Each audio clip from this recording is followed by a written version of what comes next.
So let me share my screen with you. All right. And so this is what we're talking about today, incremental analysis. So I want you to turn in your workbook to page 318. And let's just go over the 4 steps in making decisions. Okay, there's 4 steps in making decisions. The very first step that needs to be accomplished is we need to identify whatever the problem is and assign someone the task or give someone the responsibility for, the ultimate outcome of this problem. So we want to identify the problem and assign responsibility. This is the first step in making decisions. There's a lot of different models. I actually have a book on making decisions, and it goes through many steps to get there, but we're going to do it in 4 steps in this class. So after the problem has been identified, and that problem can be just about anything. The problem could be as simple as, should we turn left on the street or should we turn right? And, the person who gets assigned that responsibility, it could be the driver of the car, so to speak. And if not the driver, maybe it's the backseat driver or the person sitting in the passenger chair.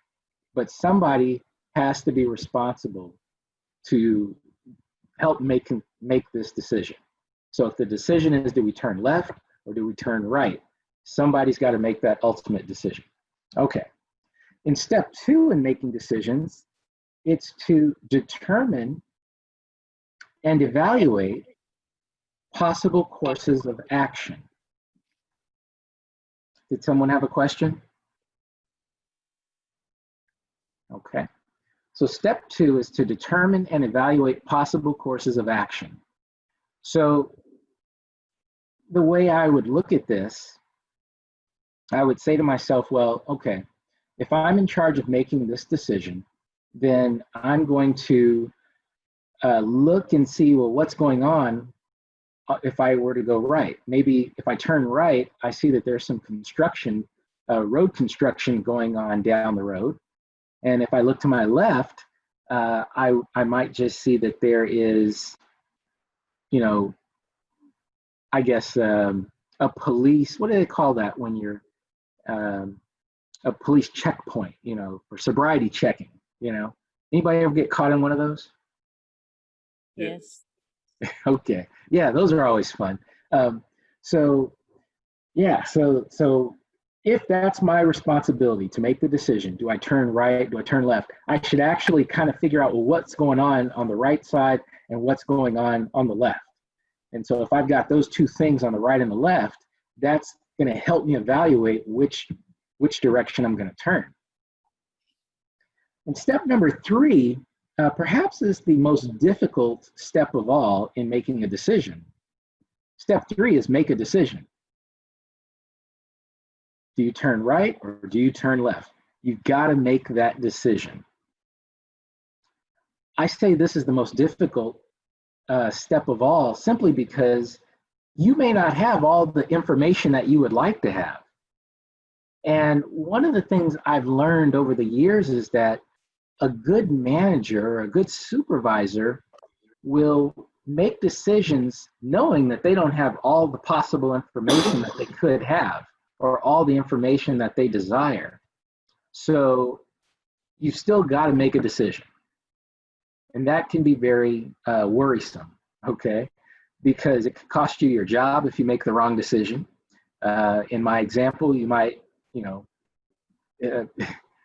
I guess you might say, well, I've only had one alcoholic beverage to drink, so I don't think this alcoholic checkpoint or the police checkpoint's going to really do anything if I go that way anyway. But you got to make a decision. In step 4, you need to review the results of your decision. So you make the decision and you move forward, and then after the dust has settled, after you've been stopped by the police at the sobriety checkpoint, you need to ask yourself, did I make the right decision? So these are the decision-making steps. What questions do you have? Unmute yourself and ask any questions you might have here.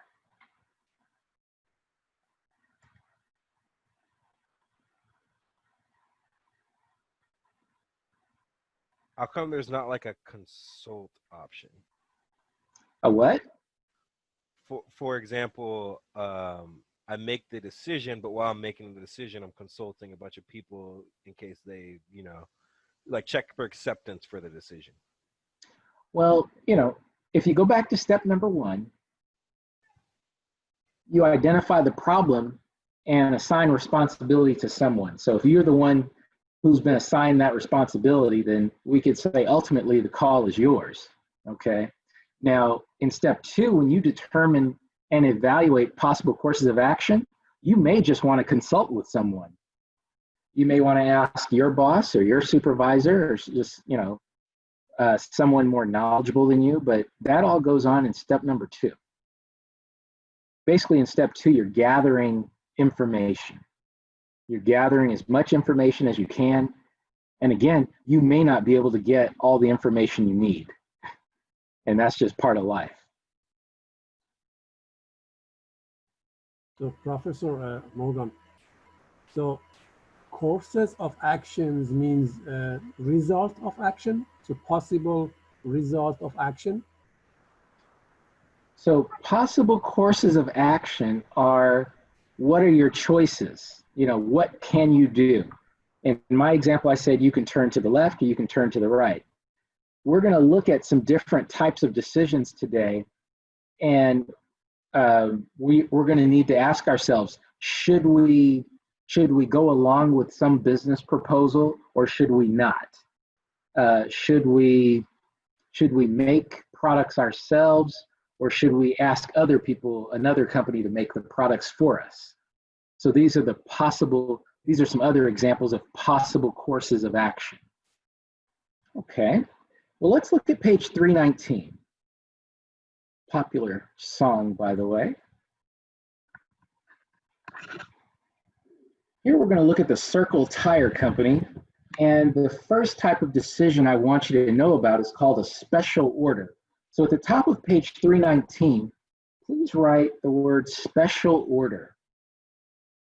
Special order.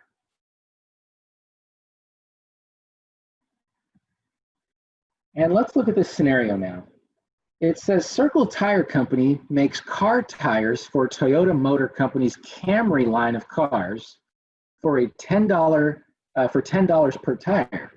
So we've got this company, Circle Company. They're making tires, okay, for Toyota, for their Camry cars. They charge Toyota $10 per tire. And then it goes on to say that Circle's variable cost is $7 per tire. Their fixed costs are $5,000. And it says that currently Circle produces 20,000 tires per month for Toyota, and they have extra capacity to produce more. So that's simply saying that, okay, this company's making tires for Toyota. They've got room to make more tires. So Toyota comes along and says, hey, you know, Circle Company, we want you to produce 5,000 tires for us for our Lexus line of cars. Right now they're just doing Camrys, but you know, Toyota says, hey, how'd you like to make 5,000 more tires for us from our Lexus line? And Toyota comes along and says, hey, we're only going to pay you $8 per tire though. Now for the Camry line of tires, they're getting $10 per tire. But Toyota's saying, we're only going to give you $8 for these additional tires. This is what we call a special order. And we need to decide, should we accept this special order from Toyota or tell them no, we don't want it. We don't want to make tires for $8 per tire. So we're going to look at this in terms of a couple different scenarios here, okay? For all of the decisions we're going to do today, there are definitely financial decisions to make. We can just look at the numbers and just go make decisions based on the financial information presented. But at times I am going to ask you to think about what are some of the non-financial considerations involved. So by that, I mean, you know, there are just non-financial things that we also need to think about. In my personal experience, it's the non-financial aspects of things that we must consider, because non-financial things become financial. And that's just something I've always kept in the back of my mind. Non-financial pieces of information that we should consider become financial after time has passed. So we'll explore non-financial information as well, okay? So the first question here on page 319 is, what are the relevant revenues? What are the relevant revenues? So we come up to, and then in question 2, we ask ourselves, what's the relevant costs? So if we look back at page 317, number 2 on page 317, we have this thing called relevant costs. And I'm asking you about relevant revenues as well. So just this phrase relevant, what makes something relevant? I would, oh, go ahead. I thought that you were asking a classic question for us all there. Oh yes, please, share. What makes something relevant?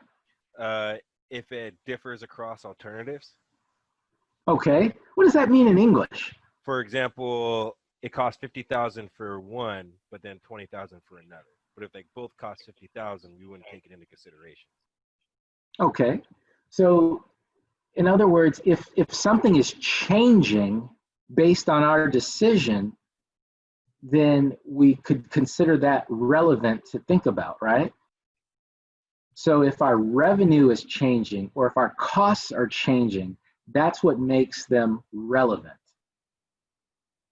So let's look at this back on page 319, number 1, what are the relevant revenues? So the relevant revenues here really is that if we accept this special order, we can look and say how much more revenue would the company earn. So Toyota is willing to pay us $8 per tire for a total of 5,000 tires. So here I would say the relevant revenue is $40,000, which is 5,000 tires times $8.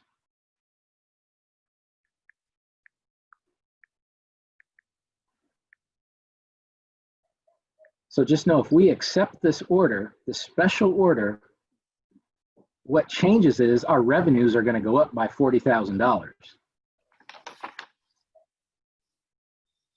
Questions on that, please?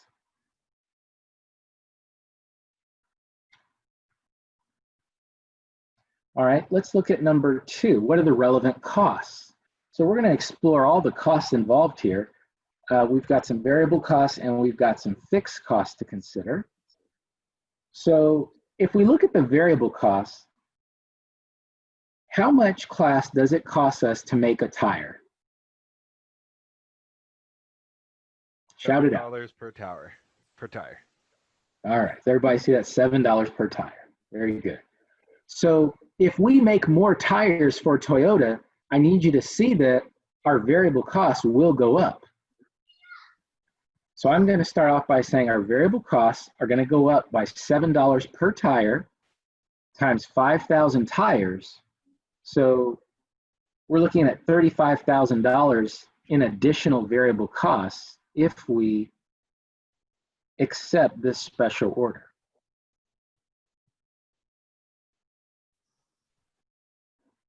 The other costs that we have are fixed costs.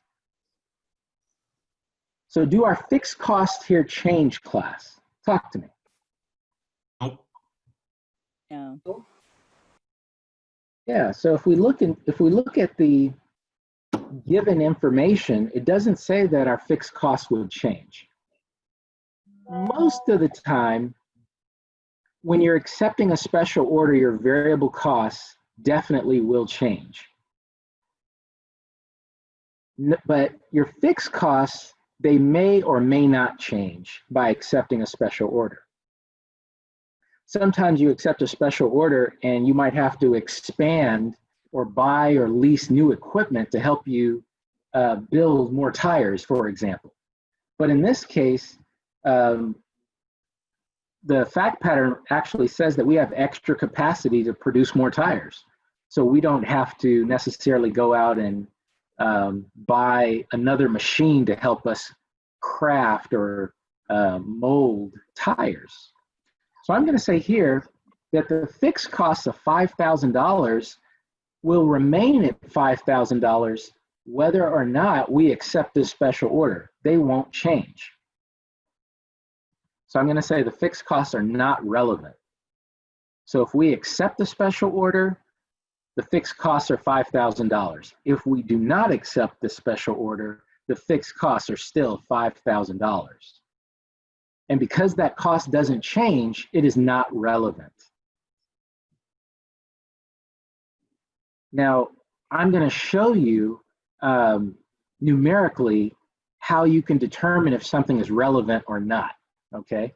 Even though I'm just telling you if something changes, that's what makes it relevant or not. I have a method to use in this class to help you with determining this, okay?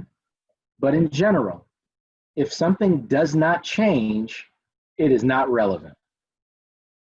For example, let me give you an example of that. You know, all things being equal, let's say that you're supposed to go to work, you're supposed to be at work by 9 a.m. So my question to you is if it is a sunny day, does that matter about you getting to work for 9 a.m.? Does that matter? No, it doesn't. All right, thank you for that. Yeah, it doesn't matter. If your boss says, hey, we start work at 9 a.m., whether it's sunny or it's overcast, you're going to be to work at 9 a.m. So we could say that just does not matter, okay? The sun shining does not matter, so that wouldn't be relevant. Okay, well, let's go back to the Circle Tire Company here. We have, was there a question? Yeah, Professor Morgan, can I ask you, in order to answer those questions, number 1 and 2, do we need to do any calculation to answer number 1 and 2? What's the direct answer to number 1 and number 2? Well, we calculated for number 1, the relevant revenues were $40,000. That was 5,000 tires times $8 per tire. So we need to compute, only mention $40,000 for number 1.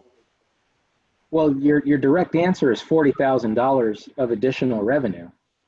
So that's the relevant revenue is $40,000. Well, number 2 is $35,000. And number 2 is $35,000 in variable costs. That is relevant.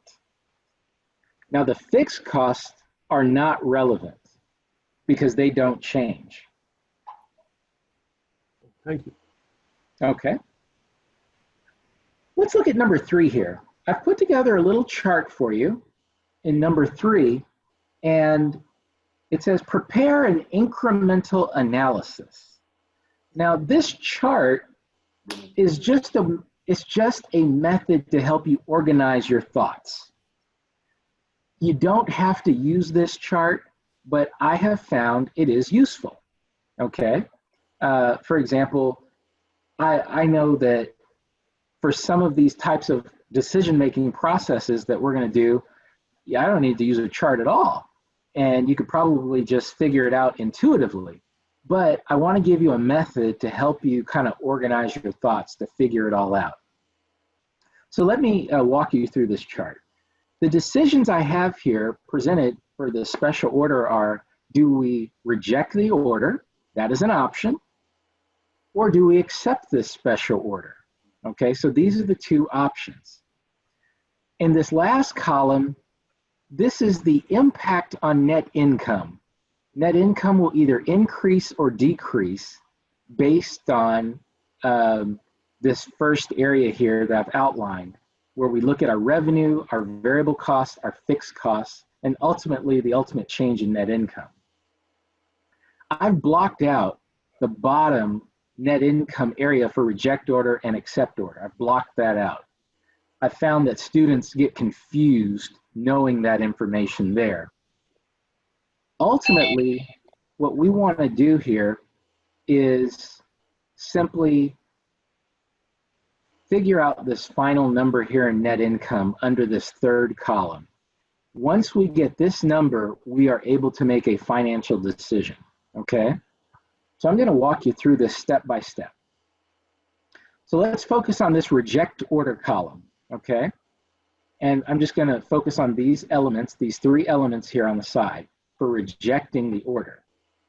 If we reject the order, how much revenue is going to come in? I'll say how much additional revenue will come into this company, Circle Company, if we reject the order?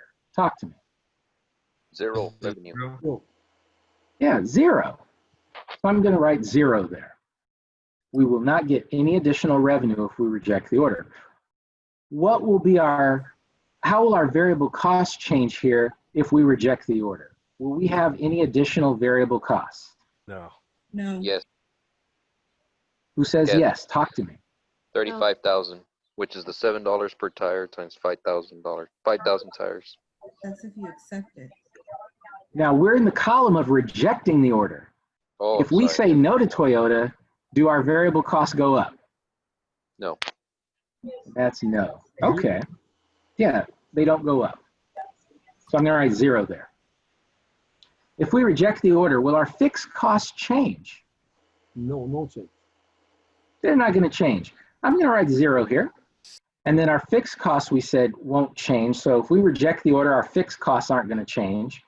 I'm going to actually give you a scenario. I'm going to do this in a slightly different way so that you get to see what happens if we put our fixed cost as 5,000 here, because we certainly do have fixed costs, but since they're not going to change, I'm going to put it as zero for now. Now let's look at what happens if we accept the order. Okay, what happens if we accept the order? What will our revenue be if we accept the order? 40,000. Okay, if we accept the order, our revenue would be 40,000. Okay, and we calculated that earlier. All right.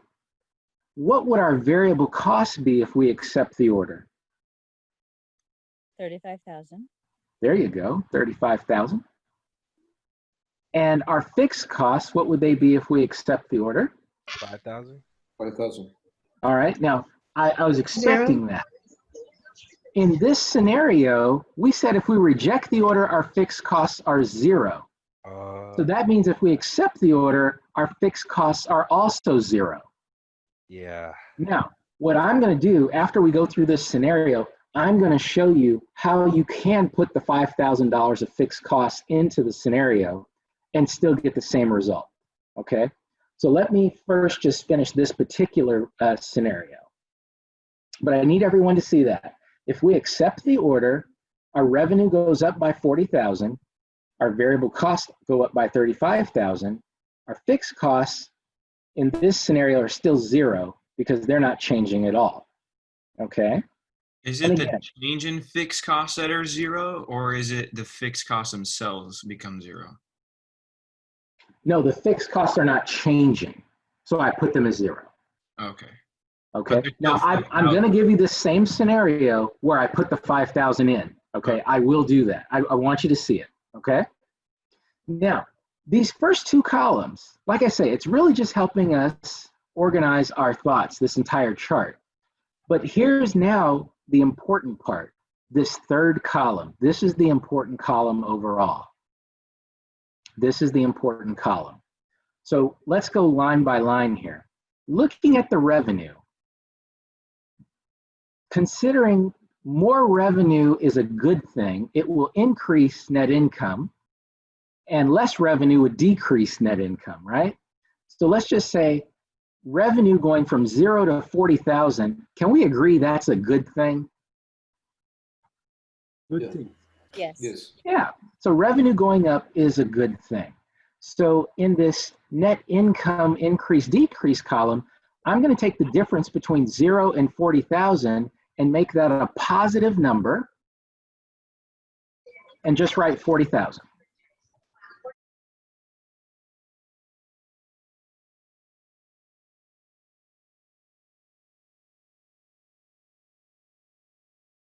Now let's look at the variable cost line item. Our expense is going from 0 to 35,000. Let me know, is that a good thing for net income or a bad thing? If our variable costs go up, Bad thing. yeah, that makes net income go down, right? That's bad. So I'm going to write under this net income increase decrease column a negative number, and it's going to be the difference between 0 and 35,000. I'm going to write a negative number here. So I write negative 35,000.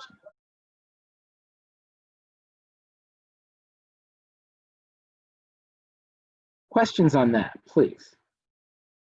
Something, I don't know if it's important or not, but in accounting, is a subtraction usually recognized by parentheses? Yes, in the world of accounting, when we put parentheses around a number, that means we're going to subtract it. All right. Great question, great question. All right, now our fixed costs going from 0 to 0, is that a good thing or a bad thing for net income? Good thing. All right, it's a good thing. In fact, the change or the difference between the two is simply 0. Everybody okay with that? Yes. So it's this last column that we just want to focus on. And I want you to see how I wrote or how I got these numbers in this column being positive or negative. I asked myself, is it a good thing for net income, meaning will it increase net income, or is it a bad thing for net income? Will it decrease net income? That's how I determined if I wanted a positive number here or a negative number. All right. The last thing we do here, now let me take a minute here just to say this. If you have a dollar amount other than 0 in this column, it is relevant. If there is a dollar amount other than 0 in this last column, that means that line item is relevant, which means revenue is relevant, variable costs are relevant, but the fixed costs, because the net income change was 0, the fixed costs are not relevant. That's important. That's one way to see numerically if something is important or not. Just looking at the last column here and determining if there's a dollar amount there other than 0. The final thing we need to do here is just calculate this last number, which is our ultimate net income number. And we're simply going to take 40,000 minus 35,000 and get that final number as 5,000. This is the main number that we're trying to find. This is the overall impact on net income. The overall impact on net income in this decision is $5,000. Let me pause here and ask what questions you might have.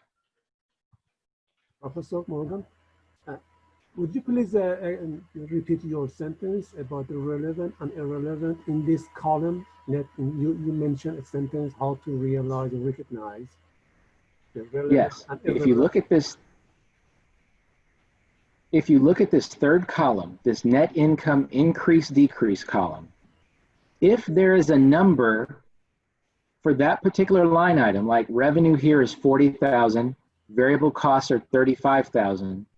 If you have a dollar amount that is not 0, fixed cost is 0. If you have a dollar amount that is not 0, that line item is relevant. If the dollar amount is 0, it is not relevant. So here, fixed costs are not relevant, which is what we indicated in number 2 on this page.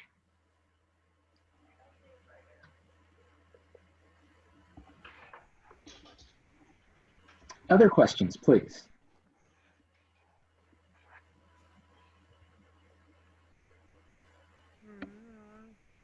Everybody good? All right, so let's move to question number 4 here on page 319. Oh, I have a question here in the chat room. Is fixed cost similar to sunk cost? The answer is no. Fixed costs are not necessarily sunk costs. We're going to talk about sunk costs in a little bit, but fixed costs are not sunk costs. Okay.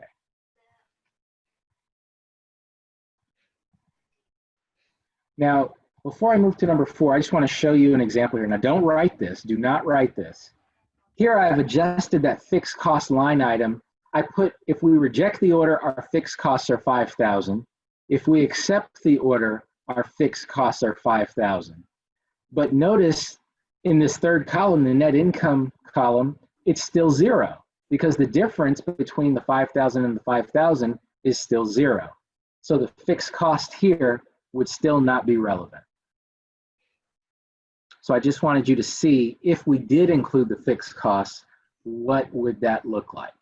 Okay, but the overall impact is still 0 from the fixed costs.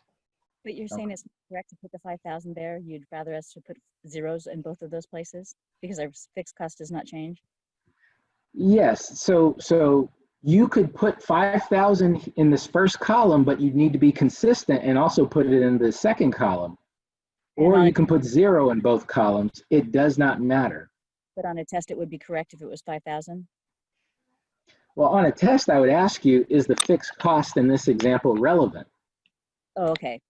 Yeah, remember, this chart is just to help us organize our thoughts.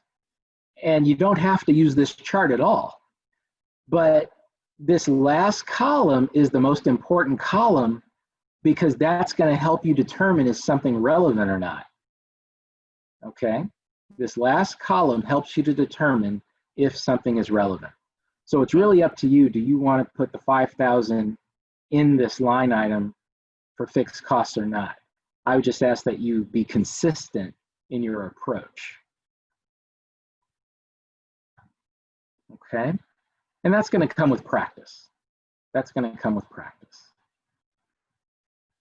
Question here. Go ahead. Will there ever be a time where there is an amount in the reject order column?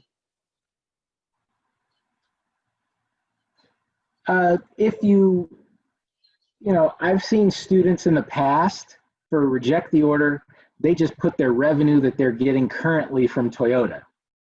Okay, but in this example, we don't have that information. So, you know, for the most part, rejecting an order does wind up with zeros all around. Looking like this, you know, for the most part, your reject order could just be all zeros. Now, can I ever come up with something where it would be something other than 0? I most certainly could. However, you know, I would begin to say, well, if you reject the order and Toyota gets mad at you because you don't want to play nice with them, they take away other stuff from you, you know, other facts can come into play in the real world, certainly. Got it. Thank you. All right, let's go to number 4 here. So the question is, if the order is accepted, what is the overall impact on net income? And the answer here is net income will increase by $5,000 if we accept this special order. And we got that just from our chart. This last number here in this net income column is $5,000. That's where we get this information from. If we accept this special order, net income will increase by $5,000. So the ultimate question in us making a decision is question number 5. Number 5 is, should Circle Company accept the special order? What say you? Yes. Yes. Yes. Yes. Yeah, we should accept the special order. And one thing you can't do is, you can't walk into your boss's office and say, hey, I've done my analysis. We should accept the special order, and then turn around and walk out of the room. You're not being paid to tell your boss yes or no. Or you're not being paid to tell your boss that you should turn to the left or you should turn to the right. That's not why you get paid. You get paid to say why, okay? So we need to be careful here. So the answer here is not just, yes, they should accept the special order. If we're the one making the decision, we want to be able to say to our boss, yes, we should accept this order. And the why is because if we accept this special order, net income will increase by $5,000. And by the way, dollars are in millions. So if that doesn't seem like a big dollar amount, just say, okay, the dollars are in millions. So the ultimate answer here for number 5, should Circle Company accept the special order? The answer is yes, because net income will increase by $5,000.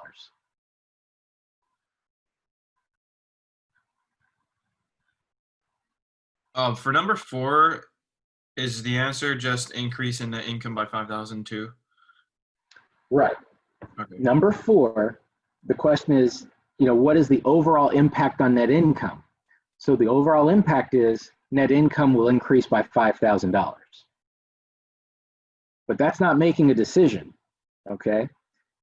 Number 3 and number 4 are helping you in your decision-making steps. That's really, if you look back at page 318, that's really item number 2 in your decision-making steps, okay? You're evaluating possible courses of action.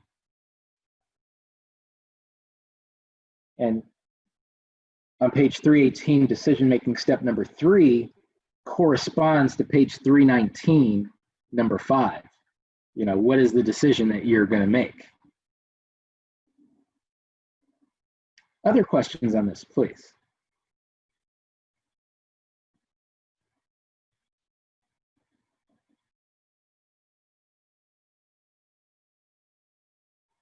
I have a question here. Is negative net income relevant? Yes, it is. That means your income is going down, or your net income is going to go down. So that does make it relevant. But let's talk about, we looked at the financial aspect of this. What are some of the non-financial things we should consider about accepting a special order? Anyone have any thoughts on that? Now you have that company that's The going next to best look towards alternative you. that you give up, the opportunity. Unemployment.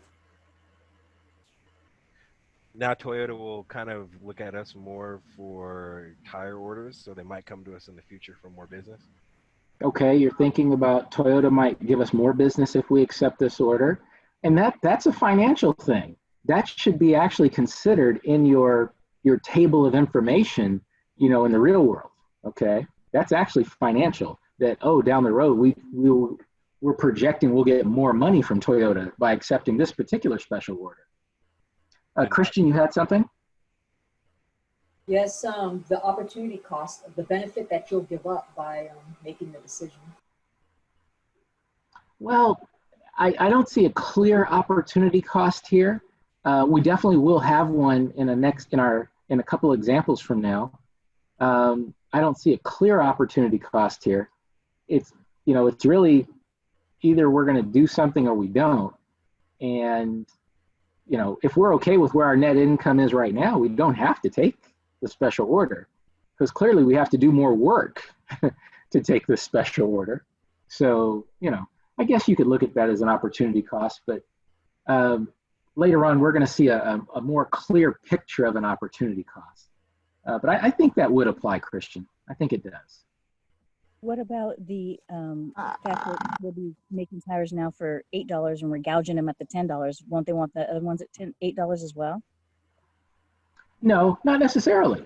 Not necessarily. If we accept the special order, would Toyota say, hey, well, you made these for $8, you should lower our cost on the other? Yeah, it's a possibility, but not necessarily.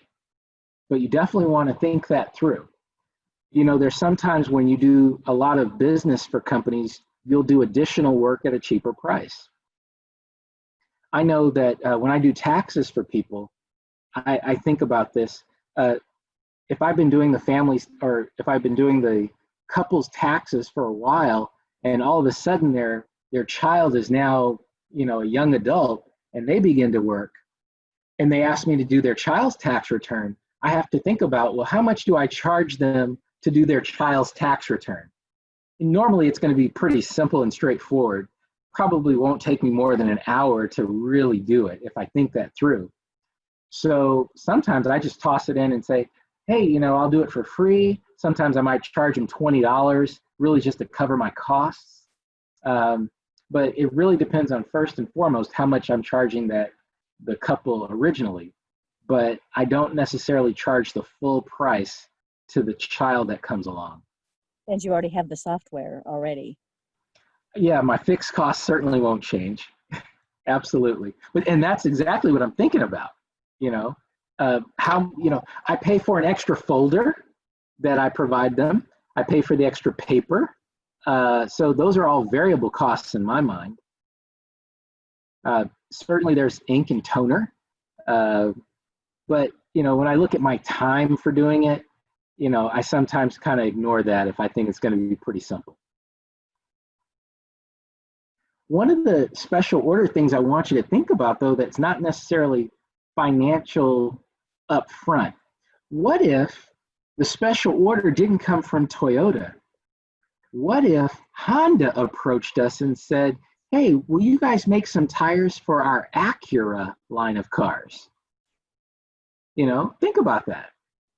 What's the non-financial implication that we should be thinking about when Honda comes along and asks us to do something? That'll take it away from Toyota, and that's your bread and butter. We'd be doing Oh, no. enemies. Yeah, assume Toyota is not asking us to do any additional work for them. Yeah, just assume that. Honda shows up and says, hey, will you guys make some tires for our Acura line of cars? Okay, let's take it away from Toyota and Honda. What if we're doing work for Pepsi? Let's say that we're doing work for Pepsi and we're labeling and bottling Pepsi drinks. And all of a sudden Coca-Cola comes along and says, hey, will you do some work for us? Is it Will a conflict Pepsi of get interest? upset? There's no conflict of interest. We're throwing labels on a bottle and pouring the drink inside. But will Pepsi get upset if they find out we're doing work for their main competitor? Yes. Yeah, I would think so. They might get upset at that. Now, it's not a financial decision, right? It's not a financial thing to think about right now. But that non-financial information can quickly become financial. Does that make sense? Mm-hmm. Yeah. Yeah, okay. So All right. relationships can become financial. Say again? Relationships that you like make with other companies. Right. Relationship conflicts can become financial after a certain period of time has passed. That period of time can be fast or slow, or it can be fast or take longer. But I'm just saying that if you're doing work, if you begin doing work for a major competitor of your customer, they may not like that.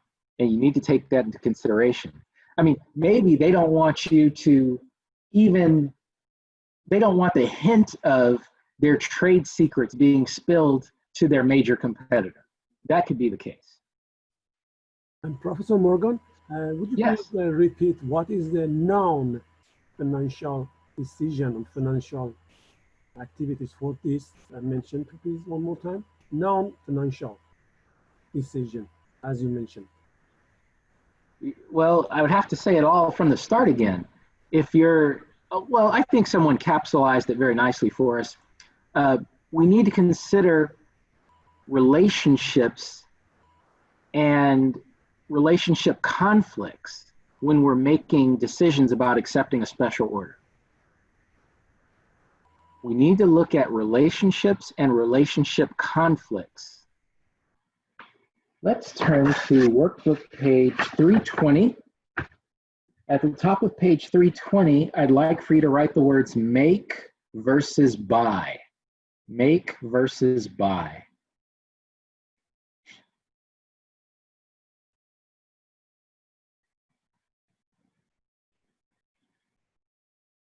All right, so this is a decision. Do we make something or do we buy it? Buy it from someone else. So let's look at this scenario now. It says, Cobalt Shoe Company makes designer shoes that it usually sells for $300 per pair. It currently manufactures 44,000 shoelaces in one of their several production facilities each year with the following costs. And so we see here they have direct materials, direct labor, variable manufacturing overhead, fixed manufacturing overhead, and the dollar amounts are all listed here. And so the total manufacturing costs are $220,000. These are the costs in making 44,000 shoelaces. Is everybody with me on that? All right. So we've got all the total manufacturing costs here. Now it's very important to look at some of these costs. Direct materials are usually variable in nature. Usually, they're variable in nature. Direct labor is usually variable in nature. So here we've got variable manufacturing overhead, which is always variable in nature. And we've got fixed manufacturing overhead that's usually fixed, okay? All right, now let's continue on here. So this company's making 44,000 shoelaces. It cost them $220,000 to do it, okay?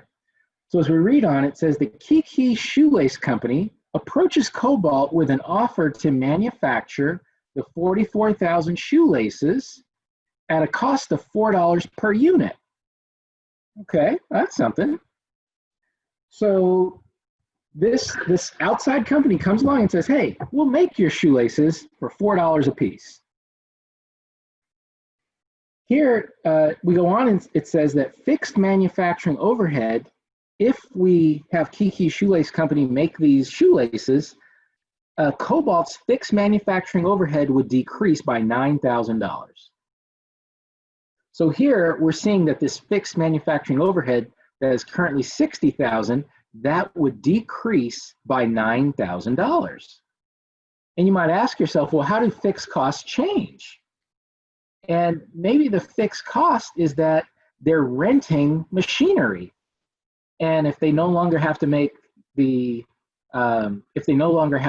shoelaces, they don't have to rent this particular machine anymore. And so their fixed cost could go down by $9,000. All right. So it says here, just finishing up, Cobalt will not be able to use the freed up production facility for anything else. Okay. So that's something to look at. They cannot use their freed up production facility that they used to make shoelaces in. They can't use it for anything else. All right. And that's just the fact pattern that we're presented with here. So question number 1, what is Cobalt's per unit manufacturing costs of its shoelaces? All right, so we know that it cost them $220,000 to manufacture the 44,000 shoelaces. So what is the per unit cost? So we simply take $220,000, divide by 44,000 shoelaces. That comes up to $5 per shoelace. And I see here in the chat room, a lot of folks are saying $5. Appreciate that. Okay. All right. Somebody told me don't forget to start recording. I believe that I did start the recording. So yeah. Okay, great. All right. Question number 2. What are the relevant costs? All of the if you costs? look, oh, say again. All of the costs? All the costs? Okay. So if you look here and see here, we're not provided with any revenue information. So that's why we're only looking at the costs at this point. So I heard someone say it's all the costs, and that is definitely true. because if we look at direct materials is normally variable, that's going to change if we stop making shoelaces. Direct labor, usually variable, that's going to change if we stop making shoelaces. The variable manufacturing overhead definitely changes if we stop making shoelaces. And the fixed manufacturing overhead, we know are going to go down if we stop making shoelaces. So all of these costs are relevant. Questions on that, please?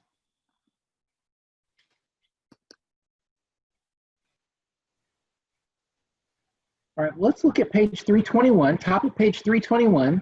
Look at number 3 here. It asks us to prepare an incremental analysis of this make or buy decision. Let's look here in number 3, this chart. I just want to show you how it's set up. We've got a make column. So we're going to be asking ourselves, what are the costs going to be if we make the product ourselves, make the 44,000 shoelaces? We've got a buy column, and we're asking ourselves, what will the cost be here if we buy the product instead of making them? And then we've got this final column here, the most important column, the net income increase decrease column. And ultimately, we're looking for this total cost number down here, okay? The total annual costs. Now, if we look at our line items we were presented with here, we've got direct materials, direct labor, variable manufacturing overhead, fixed manufacturing overhead, and I've included something, a purchase price, okay? Because there is a purchase price involved in this decision that we should be considering. So I'm going to start off with the make column first. What will our direct materials be if we make them, class? If we make the 44,000 shoelaces, what will direct materials be? 50,000. Okay, 50,000. And I filled in the rest of these because we know direct labor is going to be 90. It's going to be 20 for variable manufacturing overhead and 60 for fixed, right? Those are all, if we make our product, that's what it costs us. Is everybody good on that? The purchase price would be 0 if we make them. So I'm not going to put anything there. I could write a number 0 there if you want. Okay, so for purchase price, you can write 0 if you'd like. Okay, you can write a 0 there. Now, if we buy our product, our direct material would be what? 0. 0. Direct materials would disappear altogether. What would the direct labor be if we buy the product? 0. 0. Oh, that's deep. Did you guys catch what's going on there? If we buy the product, our direct labor is what? 0. 0. What does that mean for the company? Less employees are working 11. on it. Okay, that's a friendly way to say it. Less employees for the company. What does that mean for the company? Saving $50,000. We're saving 90,000. Okay, but so I see here. Yeah, I see Raymond here in the chat room said layoffs. That's exactly what it means. That's exactly what it means. What are we doing here, class? We're outsourcing. Yeah, I was gonna say we're making a horrible decision for our employees. Well, yeah. So we'll talk more about that. But we are outsourcing. If we're buying it, we're outsourcing our product. Unemployment. All right. So look at this fixed manufacturing overhead. I want to go there. With the fixed manufacturing overhead, if we make it at 60,000, what will the fixed manufacturing overhead be if we buy it?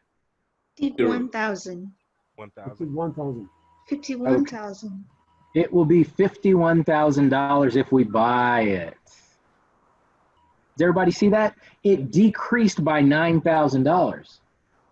Remember, that was in the fact pattern. It says if we buy the product, our fixed manufacturing overhead will decrease by $9,000. Now, That's moving. yes. How did you come up with that 51,000? $60,000 minus 9,000 is 51. Right, got it. Thank you. Okay. All right. I have a question now. But we're saying, we can't use that production facility. So are we selling that facility, or it's dead weight now?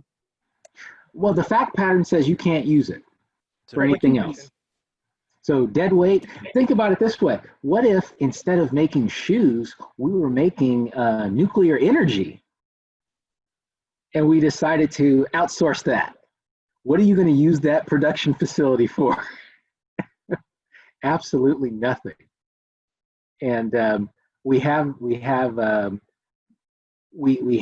scenarios of that, just that going on right now in Orange County. I think in, what is it, San Onofre? I'm not from Orange County. I think it's San Onofre in Orange County, but they have a nuclear power plant that Edison is just decommissioned, and they're taking it offline, and they cannot use that land for anything else.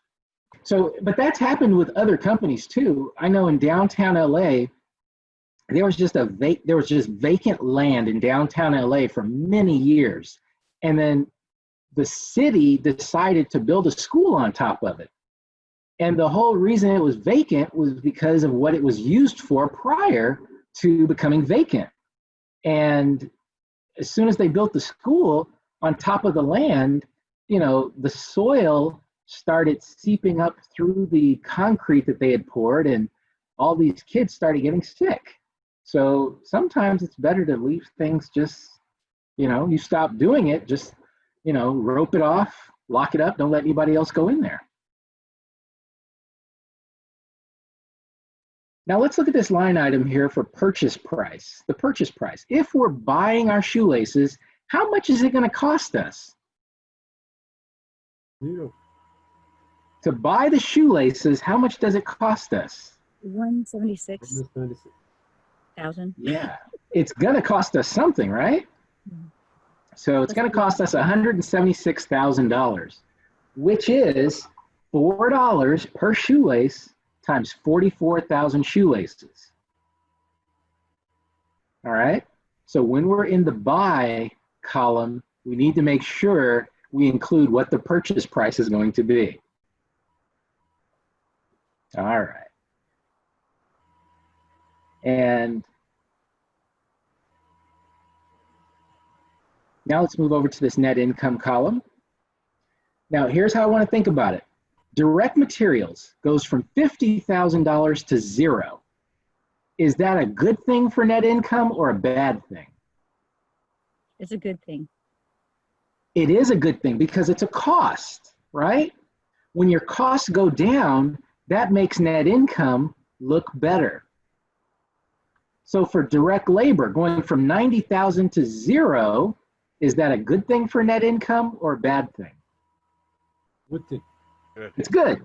Same for variable manufacturing overhead, right? Going from 20,000 to zero is a good thing for net income. Let me ask you this. What about fixed manufacturing overhead? Going from 60,000 to 51,000, is that good or bad for net income? Amazing, because you just saved $9 million. Yeah, it's a good thing. So let's go over here to this net income column and fill this in. We said that direct materials would be a good thing for net income. So I'm going to put a positive $50,000 here. Okay, positive 50,000. It's a good thing for net income. Direct labor, we said the change would be a good thing for net income. So I'm putting positive $90,000. Costs going away or disappearing is always a good thing. Variable manufacturing overhead would be 20,000. Now, for the fixed manufacturing overhead, we said that going from 60,000 to 51,000 is a good thing. So the difference between 60 and 51 is what? 9,000. So that's going to be a good thing for net income. So I'm going to put 9,000 there. Now, let's look at the purchase price. The purchase price, which is a cost, goes from zero to 176,000. Is that a good thing for net income or a bad thing? That's bad. Your cost going up in any category is bad for net income. So I'm going to write a negative 176 under this net income column. Question. Yes. When doing incremental analysis, we're taking all morality out of it, correct? When we're just looking at the numbers, yes. But we're going to come back around to those non-financial things, okay? Absolutely. All right. Yeah, I like the way you phrased that. Taking all morality out of it, because you know what's actually happening here. All right. So let's continue. The only thing we need to do now is figure out this last number in this total annual cost area in the net income column. So we're just simply going to do the math here in this column going straight down. 50 plus 90 plus 20 plus 9 minus 176. That gives us negative $7,000. So someone said they missed how I got the 176. This is the purchase price, which is $4 per shoelace times 44,000 shoelaces. All right. So we wind up with negative $7,000 here in our net income column. And we just simply did the math going straight down. Okay. All right. Questions on this chart? Number 3 here.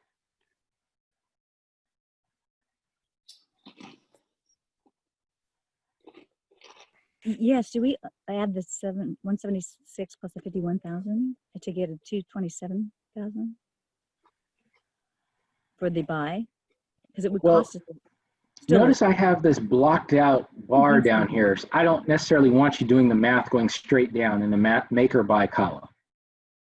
I particularly don't want you to do it because in the past, students have gotten confused and they've tried to do the math going straight across this way to get to the negative 7,000, and they've gotten it wrong more times than not. So I don't want to do the math going that direction. I always want to ask ourselves for each of these line items, is the change a good thing for net income or is the change a bad thing for net income? That's how I want you to do that. And then you can do the math going straight down. Okay, that's very smart. All right. Well, let's look at question number 4.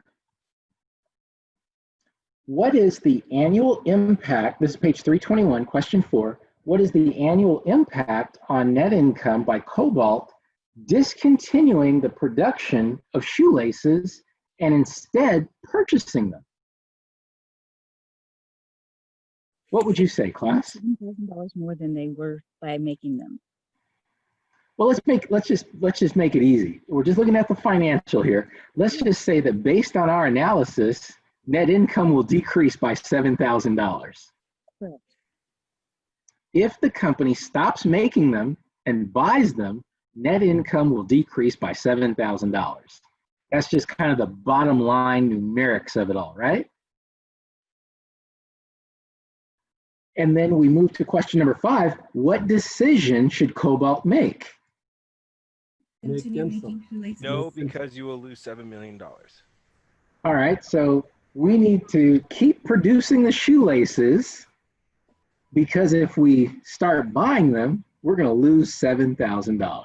And your CEO, so keep producing the shoelaces, okay? Absolutely. Absolutely. Keep producing the shoelaces. All right, talk to me. Questions on this so far? Can I get the question for number 4? I mean, the answer for number 4? Sure. The answer for number 4 was net income will decrease by $7,000. Thank you. Okay.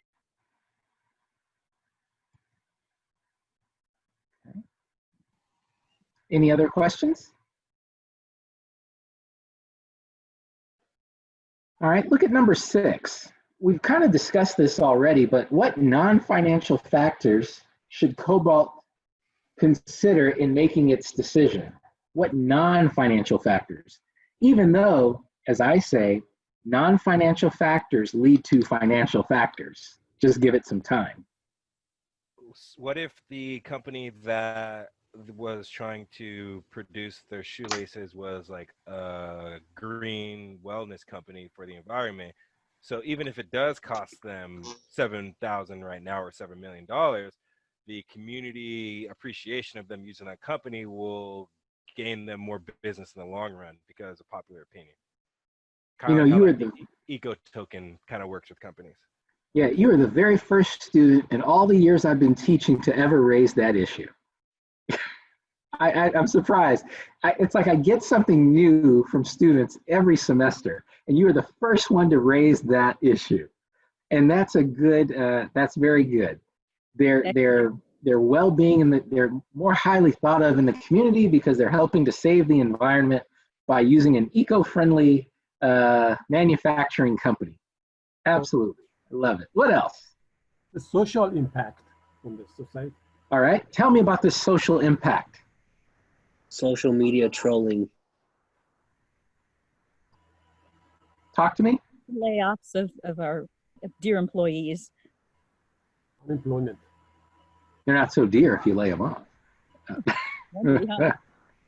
Exactly what happened with Booking.com, where they laid off like 80% of their workforce, didn't honor every of their customers' purchases, and just said, well, sorry, we went under. So people were getting stranded in other countries and having to pay their hotel bill twice. Yeah. Wow. What about authenticity of the product? If you're outsourcing, then your product is not necessarily authentic to your production. All right, Ali, we're going to come right back to that. Let me deal with this laying off the workers. So if you lay off, I mean, just there's something for you to consider. If you lay off, let's say, a third of your workforce, you really develop a bad reputation in your community. You will. And that's something to be considered because that's a non-financial thing, you know, considering the reputation of your company, whether good or bad, it should be considered. And if you've got a bad reputation, your customers begin to, you know, look at you differently. Point being, Southwest. Help me again. They're going to start to look at the competitors, you know, if they look at you, you're not respecting, you know, your labor force, you know, you're just worried more about profits than, you know. Yeah. Look at General Motors. They were in a community where people, the longest commute to the General Motors community or to the General Motors manufacturing plant in the Midwest, the longest commute was 10 miles, meaning all of their employees lived within a 10-mile radius. When they were about to lay off half of their workforce, they devastated that community. I mean, devastated it. And that was tough for them to come back from. And for the longest time, General Motors just had a bad reputation. And so that's a good business case scenario that's often studied. You know, how General Motors really screwed that up. But they did. They laid off half their workforce, got a bad reputation. And back then, people would picket in front of your business. We don't picket in front of businesses anymore, do we? What do we do nowadays? Twitter. Yeah, we tweet it out. We tweet it out. On the flip Oh, side, they still pick it down in Irvine. Maybe not right now with COVID. Yeah, they still do the picketing. Absolutely. on the flip side too, what about the consumer basis? For example, Southwest Airlines, when they were going through that huge discrimination thing, it took them months, maybe years to get over that. They had to drop their airline tickets. They had to lay off some employees because they weren't getting sales. Because it all takes is someone to have a 10-second video out of context or something, say, oh, this airline's discriminatory, and then they'll get millions of views. Well, yeah, that's the society we live in today. People will take a lot of stuff out of context and ruin your reputation. How do businesses protect against that? Well, you're going to teach me that, okay? You're going to teach me. Because I've had people, I don't know, I'm currently involved in a lawsuit. Somebody is screaming bloody murder against me and just makes me, I have friends that pay attention to these things, and they called me up and said, I can't believe you did X, Y, and Z to this person. And, so it's easy to, neck, right? Yeah. And all I can do is defend myself in court. So I'm like, wow, really. So when you figure it out, let me know. And I'll use it. All right. So there was another thing, Ali, I think you were saying. Talk to me. I was just saying the authenticity of the product. Like if you outsource it, then the consumers might not be happy with the production of it. Like let's say I wanted to buy some Jordans. I would want Jordans. I wouldn't want some knockoff China brand. So. Okay, so where are Jordans made? Jordans are made in what, Mexico? No, I mean, I don't know where they're made, but I'm just saying, like, China. Yeah, I'm sure they're probably made in China. But I mean, Yeah. I mean to say, like, if you're producing 100% of everything else in the shoe, most consumers might want you to produce the shoelaces as well instead of outsourcing it because the quality might not be to standard. And you said the right word there, the Q word, quality. So you lose quality control. You lose control over the quality when you begin to outsource your product. So that's definitely something to think about as well. And I've seen certain companies, they would outsource their products, and then when they realized the quality wasn't the same, they would bring it right back in-house and start to manufacture the product themselves. And say new and improved and sell it for a higher price. Yeah, exactly. So, and there's a lot of case studies on that you're going to see as you take more business courses. Okay. All right. Well, let's move on. I want to move to page 322. Would you please show your answers for the number 6 as you typed in your PowerPoint? Maybe you typed. I don't know if I have one. I don't have a number 6. Okay. I don't have one. So the quality is one reason, yeah? Absolutely. So give me a direct answer for that. Is it quality and other things? Quality control issues, as well as your reputation for laying off a bunch of employees. So your standing in the community is very important, okay? Your reputation in the community is very important, and quality control issues are very important as well. Those are non-financial issues that quickly become financial issues. I want to look at this same scenario, but with a slight variation. Look at page 322. This is a variation on what we just looked at.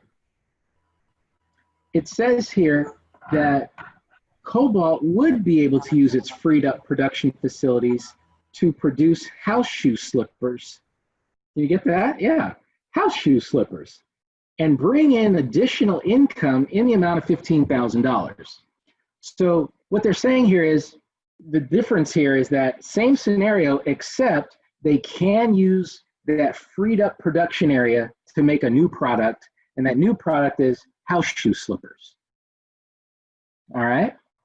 And so here I want to introduce the concept of opportunity costs into this analysis.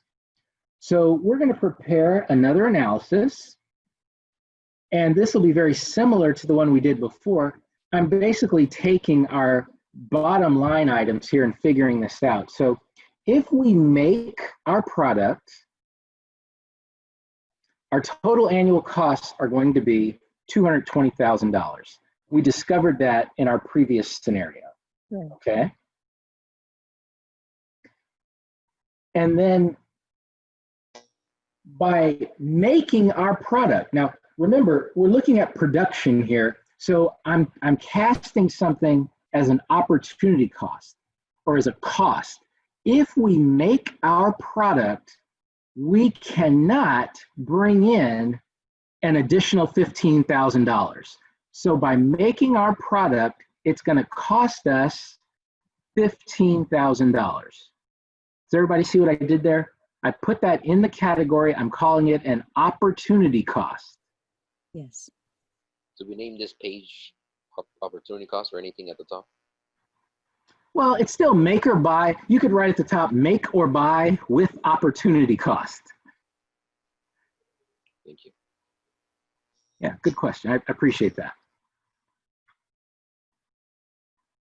Now, if we were to buy our product, we saw in the previous example, and this is part of what I blocked out, but it would be $227,000. which is the $176,000 purchase price plus the cost in the fixed overhead costs of $51,000. Okay, that's where this 227 came from. It's the 176,000 plus the 51,000. Now, if we buy our product, we don't have an opportunity cost, so I'm going to leave that blank. So now we can look at this net income column over here and figure this out. So if our cost, our total annual cost goes from 220 to 227, these are costs now. Is that a good thing for net income or a bad thing? Bad. That's bad, right?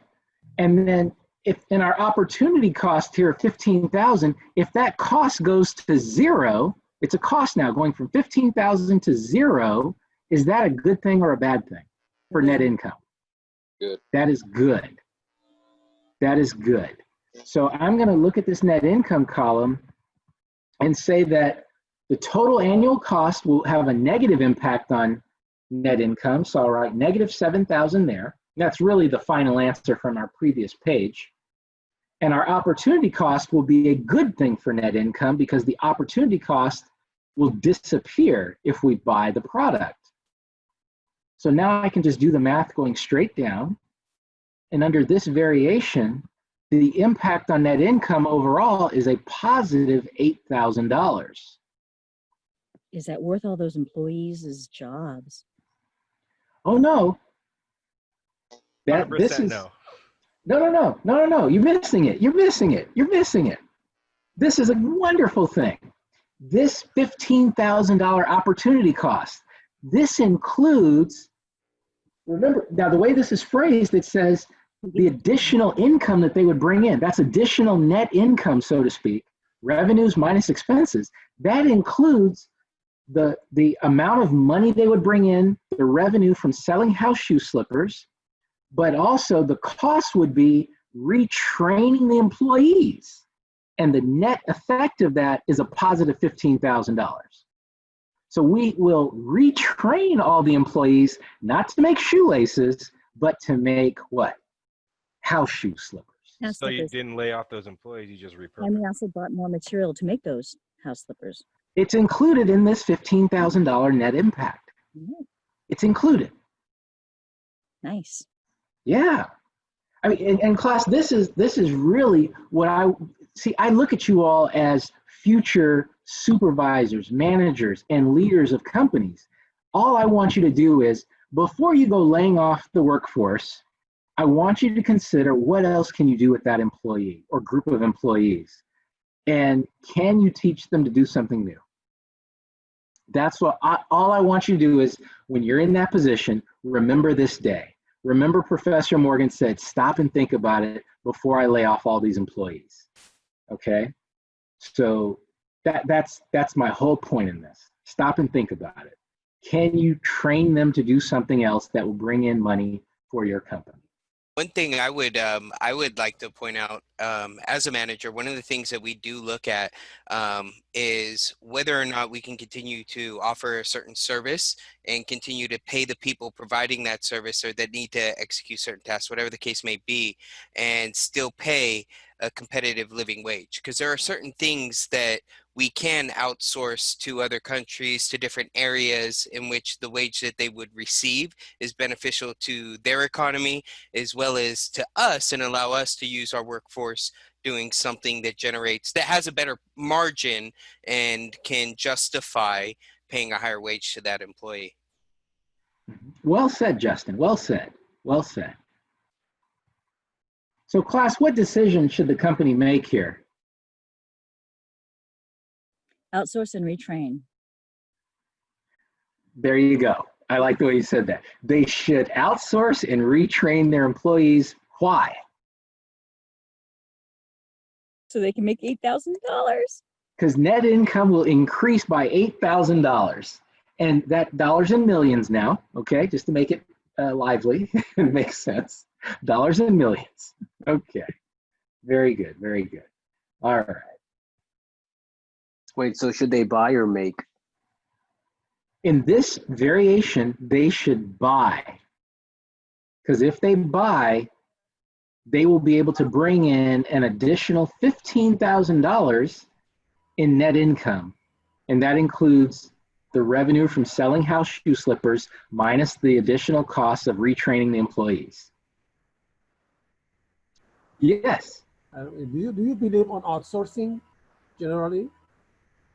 Do I believe in outsourcing? Yeah. Okay, so I'll tell you what I outsource, okay? I outsource certain parts of my tax practice. If somebody wants me to do their payroll services, I outsource that. They don't know it, but I know it. I outsource it, absolutely. I actually tell people, for some of the companies I deal with, that, you know, hey, I know who can do this a lot more effective and a lot cheaper cost than me. And they say, no, we want your expertise.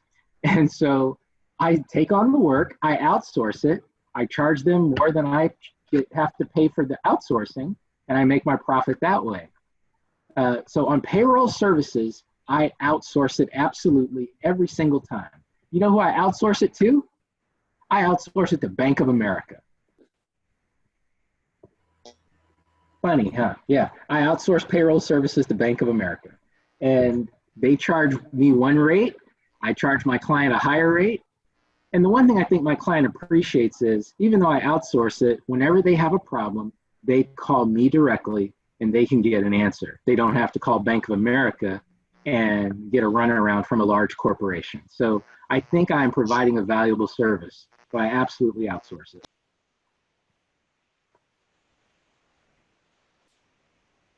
All right. A question, Professor? Yes. I guess I understand that it's a good thing that it's increasing by $8,000, but I guess what's throwing me off a little bit is the word cost after opportunity. I always think of that as like a decrease to net income. I know the definition, the opportunity cost is like the potential benefit, but I guess it's throwing me off a little bit thinking that it could be a negative thing. So if we're thinking, I mean, the words itself are opportunity cost. We could substitute that and just call it additional revenue. Okay, I could call it additional revenue and still wind up with the exact same answer. Would that work for you? Yeah, that's cool. I like that. Now, with calling it additional revenue, you have to make a decision on, are the positive numbers costs? Because if they are, then the negative numbers have to be in this make column anyway. Just looking at the make column, if you make the cost positive, your additional revenue would have to be negative. Okay? It's just one thing you got to think about. All right? So, that's cool. Yeah, I get it. Yeah. I get it. All right. Well, yeah, you could absolutely, you could change the name of it, call it additional revenue. But if you're missing out on the additional revenue, that makes it a cost in my mind. Cool. Thank you. Okay. All right. Fair enough. Let's go to another one here. Oh, another question. Go ahead. Oh, thank you. Will this be on the exam? Oh, yes. How will this be worded on the exam? Like, what decision should Cobalt make? Would it be in that type of question format? Yes. And I would ask you, what decision should they make and why? I could ask you, what's the overall impact on net income?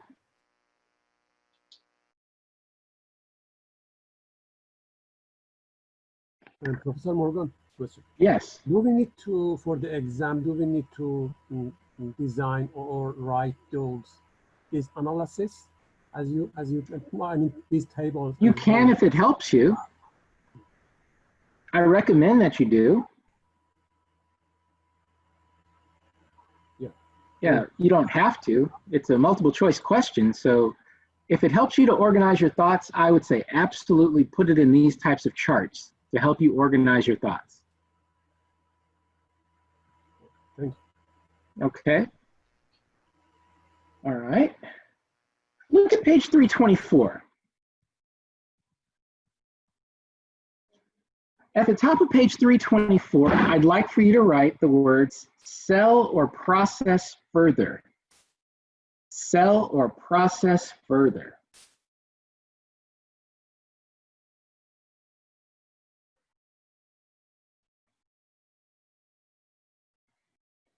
should we sell a product as is, or do we make the product even better and then sell it?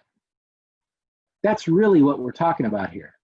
Do we sell the product as is, or do we make the product better and then sell it? I have a question on that. Yes. So what an example of that, for example, I bought my Kia Sportage. I could have gotten the cheap base model, which was the SX version. No, sorry, it was like the FX or something. But I got the middle one, which was an EX. Same exact base model, just with extra features. But then I could have bought the Sport Edition, the SX, for a little bit more expensive, but I didn't really see a point in a heated steering wheel. Or paddle shift. You don't like heated steering wheels? Or a paddle shift. Oh, man. Wait till you get shipped off with your company to the Midwest in the winter. You're going to love the heated steering wheel. But yes, that is correct. That is a seller process further type decision for the company. Absolutely. All right, let's look at this. Don't forget about the heated window mirrors, the side mirrors. Oh, definitely. The ones on the outside. Yeah, the defrosted side view mirrors. Absolutely. And yeah, I love it all. Love it. All right. So here we've got Window Company. And it says Window Company manufactures and sells armless office chairs for $150 each. Now, everybody, I'm assuming, has seen an armless office chair, right? An office chair where it has no side arms, so if you fell asleep at work, you could fall off to the side. Evil devices. Yes. Yeah, okay. It's an armless office chair, nothing deep. The desk better. Yeah. So we've got the armless office chairs. They're selling those for $150 each. The cost to manufacture these armless office chairs, we're back now on page 324. The cost to manufacture them, we've got some direct material, direct labor, variable manufacturing overhead, and fixed manufacturing overhead. Now, this is to make each office chair. What have we done here? This is a per unit basis. Everybody with me on that? This is a per unit basis of these office chairs. And so we see here we've got fixed manufacturing overhead of $45. All right. Last time we were in class together, I said, don't let people talk to you in terms of breaking down fixed manufacturing or fixed costs to a per unit basis. It always doesn't make sense. So let's see how this plays out, okay? But we've got, it costs us in total $120 to make each office chair. Okay, so it says that Window Company has plenty of extra capacity and they're considering expanding its product line to include, now get this, office chairs with arms. You like that? I love a good office chair with arms. That way when you fall asleep in the chair, you will not fall off to the left or the right. Okay, so an office chair with arms. Now it says adding the arms to the current armless office chair would increase your direct material cost by $1. The direct labor would increase by $5, and the variable manufacturing overhead would increase by $5. All the other costs would remain the same. And then it says the armed office chairs could be sold for $170 each. So they're putting arms on the office chair and they're going to sell the office chair for more money. So they're making the product even better, selling it at a higher price. All right, so that's our scenario here. Question. Yes. How is it possible that the labor costs $4 more to add an arm? You got to pay people to put the arms on. 2 arms. It almost seems like I would just get a machine because all the machine needs to do is just screw in the bolt to make the fasten the arm on there. Well, with that way of thinking, why'd you hire anybody? Because you got to have a public opinion. You got to have a good public view. What do you need employees for? Really? If you can get a machine to do it, why not just buy a machine to do it and not an employee? Because I still have to buy someone to service it. Oh, you pay somebody to come and service it. You see my point? So we can go back and forth on this all day long. You would most likely win. No, not necessarily. If you watch the movie, because we learn a lot from movies, if you watch the movie The Kingsman, okay? In the movie The Kingsman, and spoiler alert, the villain in the movie, so I'm spoiling this, the villain in the movie has a company. He has one employee, and the rest of the work is done by machines. The product he's manufacturing are phones. He has one employee, and the only thing that employee does is serve as his bodyguard. The rest of the company is machines making phones. So do you need employees? Well, we'll see how that goes. All right, so let's look at this now. We've got this chart, and we want to try and fill out this chart. And this chart's a little bit tricky. So on page 325, we want to put together this incremental analysis. So we've got a sell column, sell as is, and a process further column. So we want to look at what are the revenues, what are the direct material, direct labor, variable manufacturing overhead, fixed manufacturing overhead. I've got a line item here for total costs as well. So let's just fill out this sell column. If we sell the product as is, the office chair without arms, we're going to have revenue of $150 because that's what we're selling each chair for. The direct material cost is 20, the direct labor is 25, the variable manufacturing overhead is 30, the fixed manufacturing overhead is 45. So I just pull this information directly from page 324. Okay? And that gives us the total cost, adding up these costs here, just the cost of $120. Okay? So that's if we sell the product as it stands right now. Any questions there?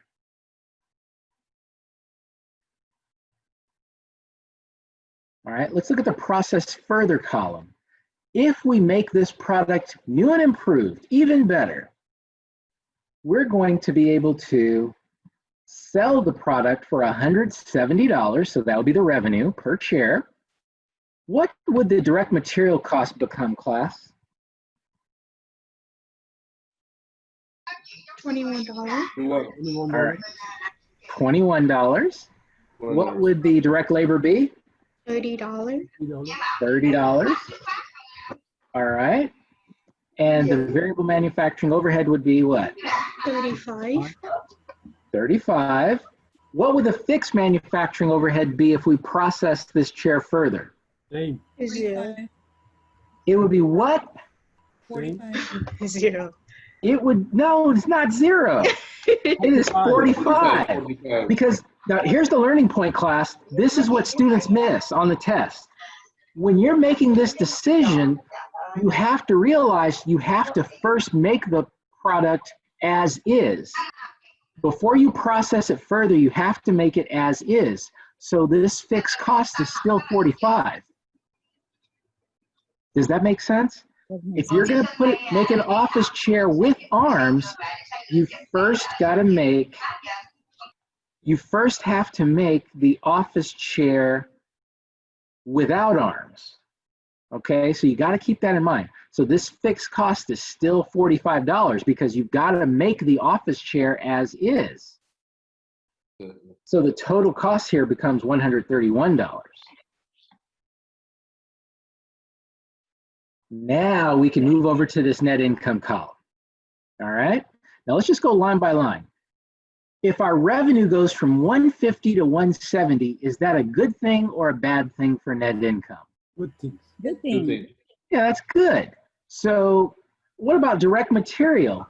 Going from 20 to 21, is that good or bad? Bad. That's bad. That's bad. So the difference between 20 and 21 is going to be a negative number over here. What about direct labor going from 25 to 30? Is that a good thing for net income or bad? Same thing, bad. Yeah, that's bad. Anytime your costs go up, that's bad, or it has a negative impact on net income. Same for variable manufacturing overhead. What about fixed manufacturing overhead going from 45 to 45? Is that good or bad for net income? Same. Neutral. Yeah. So that means in this scenario, our fixed manufacturing overhead is what? Not relevant. It is not relevant. Very good. So let's fill in this chart. So revenue would increase net income by $20. And then we said that our direct material down through our variable manufacturing overhead is all going to be negative. All right, so those differences are all negative impact on net income. Our fixed manufacturing overhead is 0, so it is not relevant at all. And our total cost is $11. All right, because I wrote these as negative numbers, I'm including the negative 11 here, okay? Now, the next thing we want to do is look at this $20 of revenue and this negative 11 of total costs. These are the two numbers we're doing the math on, okay? We're doing the math on these two numbers because this negative 11 is just a combination of all these negative numbers here. So the final number, the most important number in this entire chart down below here, the overall impact on net income is $9.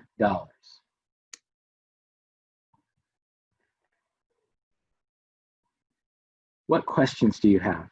Talk to me.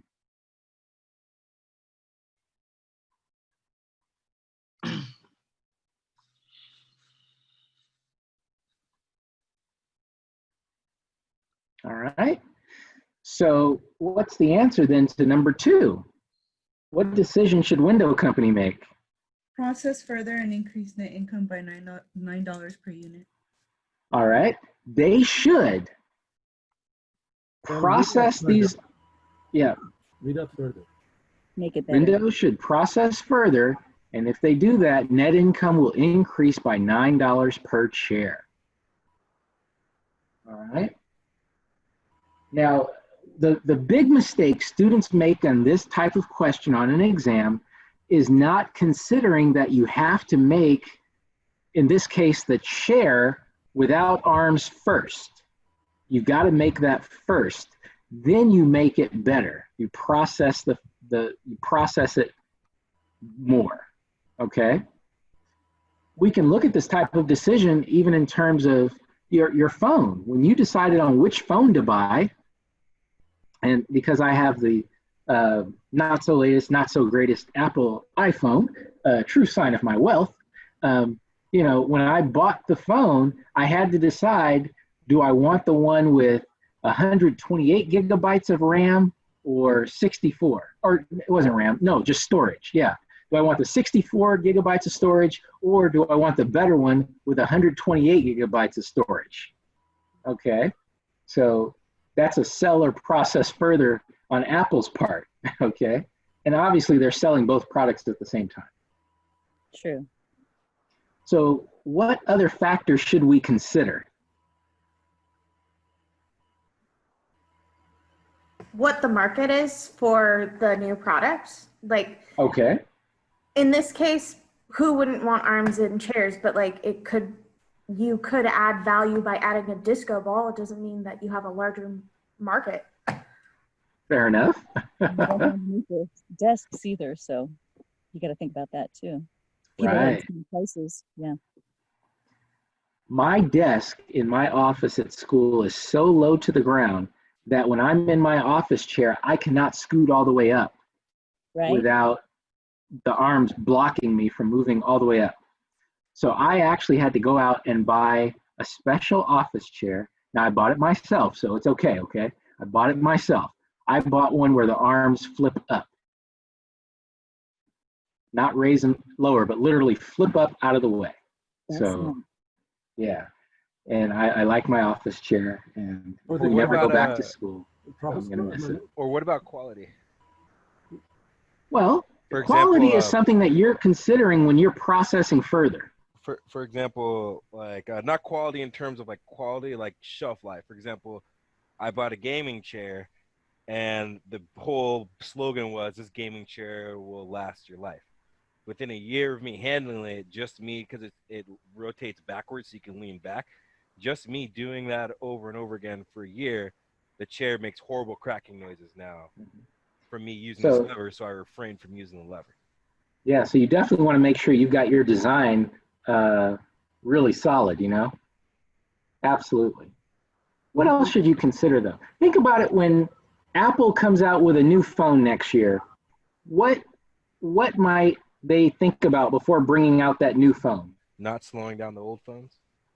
Right, not slowing down the sales on the old phone.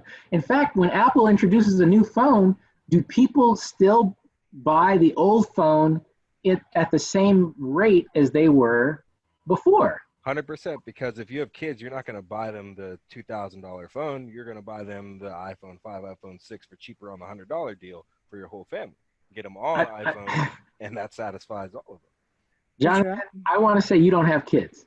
No. Or if you're smart, you just wait and you don't buy the new one that comes out and you wait until they fix the bugs and then you get it. Let's go back to Jonathan here. Jonathan does not have kids because he said you're going to buy them the cheaper phone. If you have kids, you don't buy them the cheaper phone. You give the kids your old phone. Yeah. What?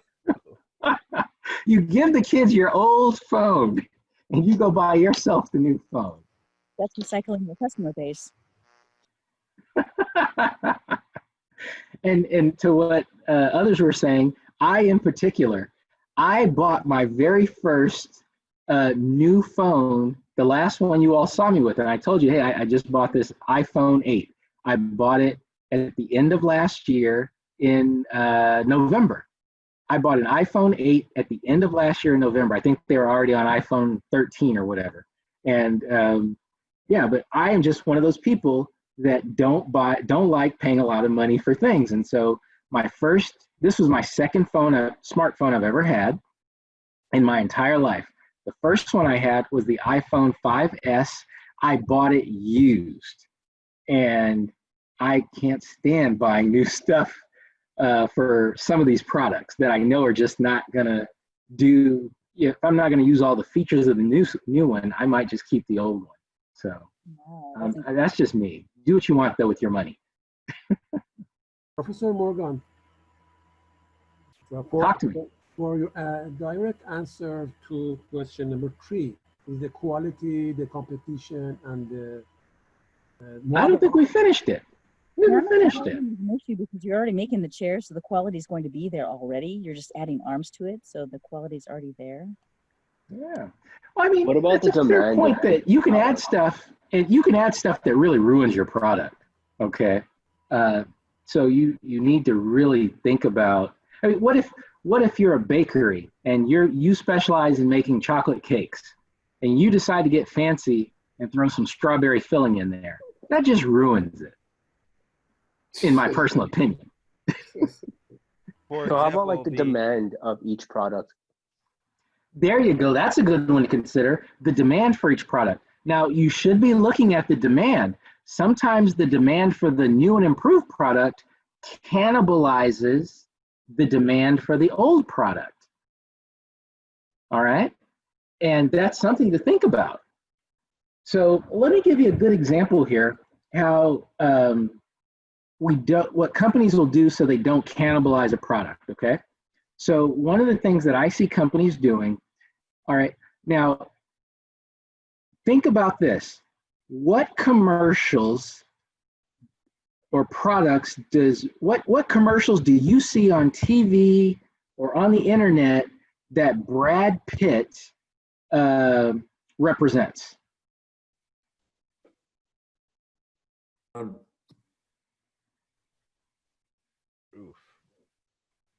Come on. Cologne? What products or commercials do you see Brad Pitt doing advertising for? Cologne, suits, and watches? Upper echelon kind of stuff? Have you ever seen Brad Pitt do a cologne commercial? Nope. Nope. The answer is no. Have you ever seen him do a watch commercial? The answer is no. Oh, no, I'm thinking of the guy from Interstellar. Never mind. Matthew Okay. McConaughey? Yeah. I've only seen him in magazines. Brad Pitt? Yeah. Okay. For an advertisement. In what? Doing what? One of them was a watch advertisement. Are you sure about that? Yeah, I think it was Tag, I believe. No. Okay, very good, very good. Now, let me give you one more, all right?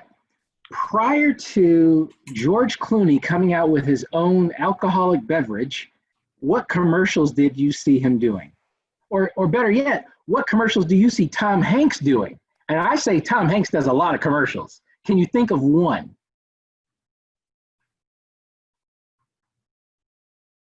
The only thing I know is George Clooney did Nespresso. Okay, go to Tom Hanks. I'm trying to stump you here. Tom Hanks does several commercials every year, and you can't name one. I don't watch TV, so I'm kind of drawing a blank here. What about the radio? Maybe when I'm in a car. Okay, so let me give you the answer here. All right, so what Tom Hanks does, he does several commercials, but now he's the product, okay? Tom Hanks is the product, so that he does not ruin his brand, the current brand that we all know and love about Tom Hanks, so he doesn't ruin it. What he simply does is he tells the companies, you are not allowed to air these commercials in America. Oh. You are not allowed to air them in America because he does not want to ruin his brand here in America. So that's what companies do. When they're introducing a new product, a new and improved product, maybe they only sell it in a different country so that it doesn't cannibalize their sales here in America. That's what companies tend to do. All right. So these are all things that should be thought about, okay? Cannibalizing sales of your current product, ruining your brand image should also be considered. And these are just, you know, do you sell or process it further? These are all things to really think about. Okay, so we're recording again. And let's turn in our workbooks to page 326. Workbook page 326. Top of page 326, let's write in retain or replace, or keep or replace. I like that.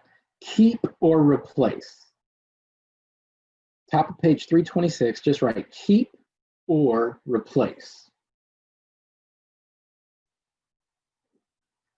And here we're going to be talking about, should we keep an old machine or should we replace it with a new machine? Should we keep an old machine, replace it with a new one? And what I want you to think about here is, how would this apply in your own personal life? Do you keep your old phone or do you buy a new phone? Okay.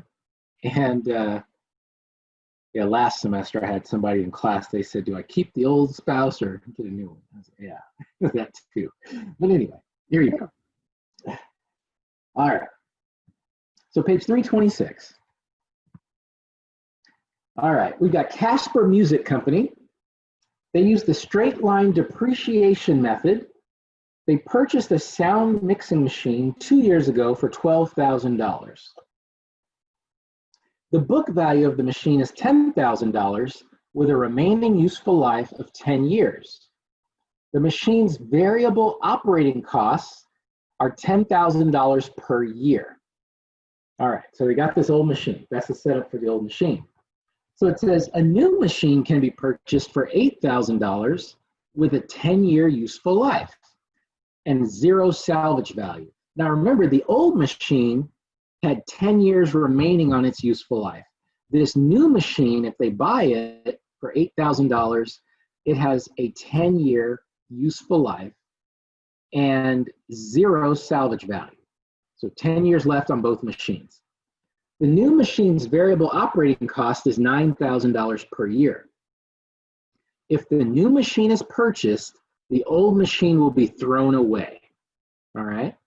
So the decision we're making here is, do we keep the old machine or do we buy the new machine? That's the decision we have to make. So this is a keep or replace decision. So I want to highlight some things here in this scenario for you to begin thinking about. Question number one, what would be the loss on the disposal of the old machine? Now, I don't know if you remember how to calculate gains and losses when you're selling or throwing away plant, property, and equipment. But it would be the selling price minus the book value. That is the way we calculate the gain or loss on the sale or disposal of plant, property, and equipment. So the way we calculate is the selling price, which in this case is 0, minus the book value. So selling price minus the book value is $10,000. So here we have a loss on the sale or loss on disposal of this old machine for $10,000. Okay. And what I want to highlight here with this question is whether or not the loss is relevant. Is this loss relevant is the question. If we look at the book value, does anyone remember how to calculate book value? Somebody tell us that. How do we calculate the book value of something? So it's the original cost minus accumulated depreciation. That equals book value. If you remember accumulated depreciation, there's 3 different ways to calculate depreciation expense, and you can pick whichever method you want. And when you think about it, you're using a lot of made up numbers, like the useful life of the plant, property, and equipment. That's a completely made up number. The salvage value of the equipment, completely made up number when you're calculating depreciation expense and ultimately accumulated depreciation. So my point is this: book value is not a real number because we're mixing a real number, which is the actual cost, with some made up number. So the ultimate book value is a made up number. But more importantly, I want to back up and say the original cost of the machine, is that relevant as to should we keep it or throw it away and get a new one? Is the original cost relevant? What are your thoughts on that?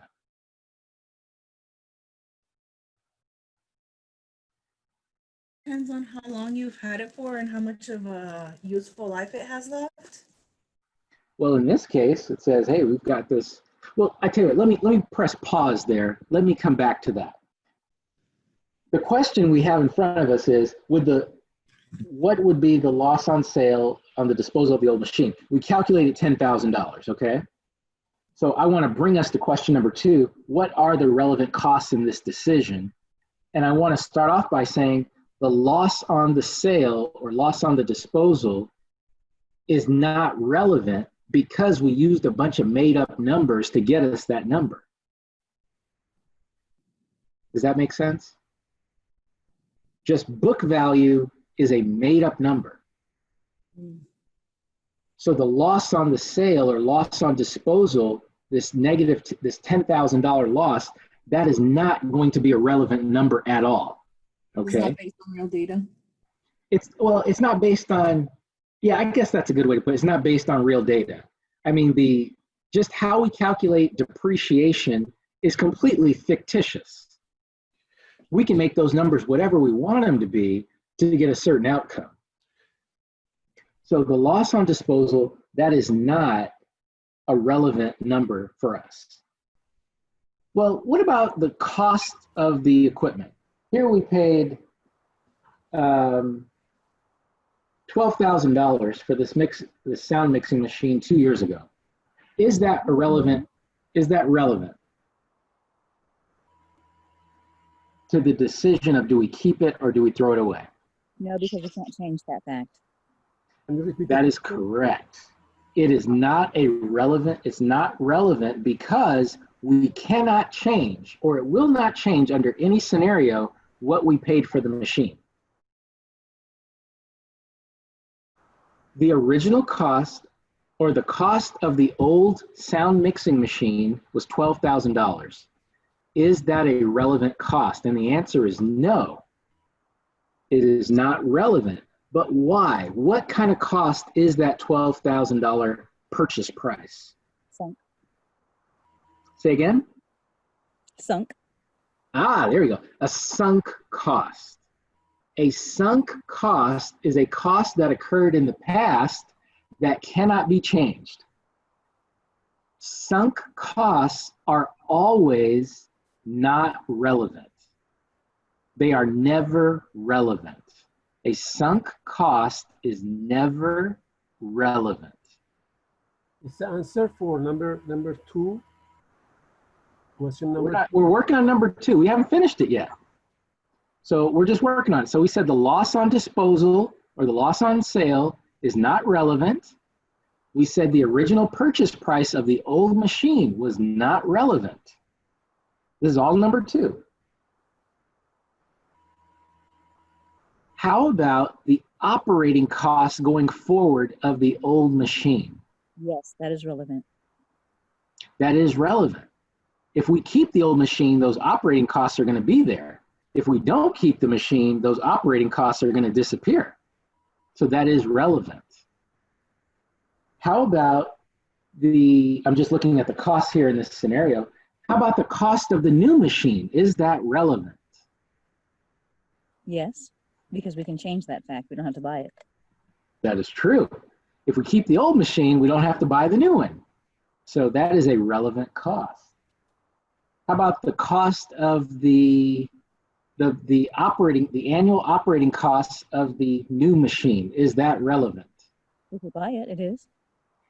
If we buy it. And if we don't buy it, it's also relevant, right? All right. So let's look at this now. So we said that the loss on disposal is not relevant. We said that the original cost of the old machine, the $12,000, was not relevant.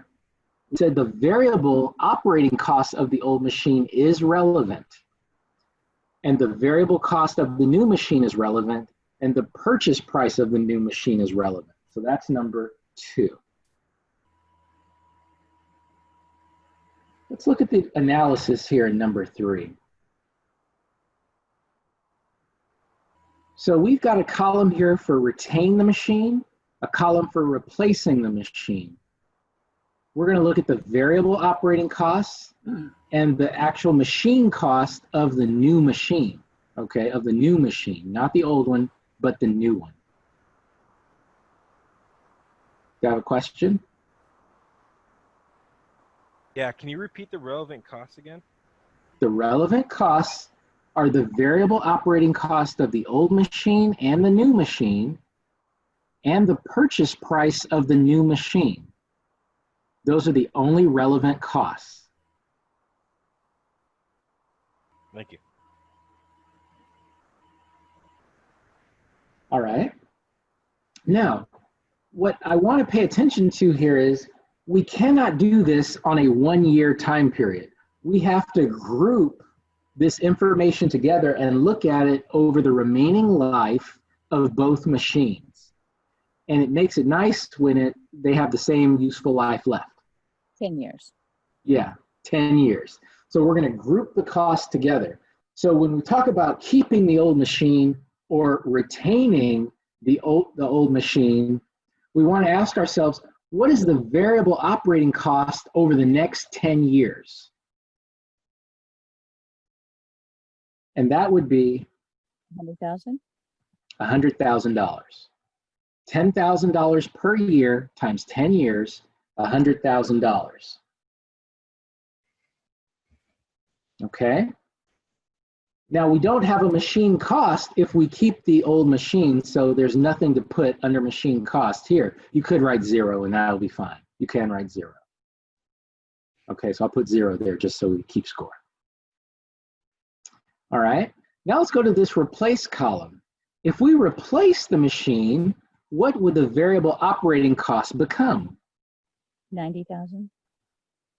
All right, $9,000 a year for the next 10 years is $90,000. All right. And then we need to look at what's the machine cost if we replace it.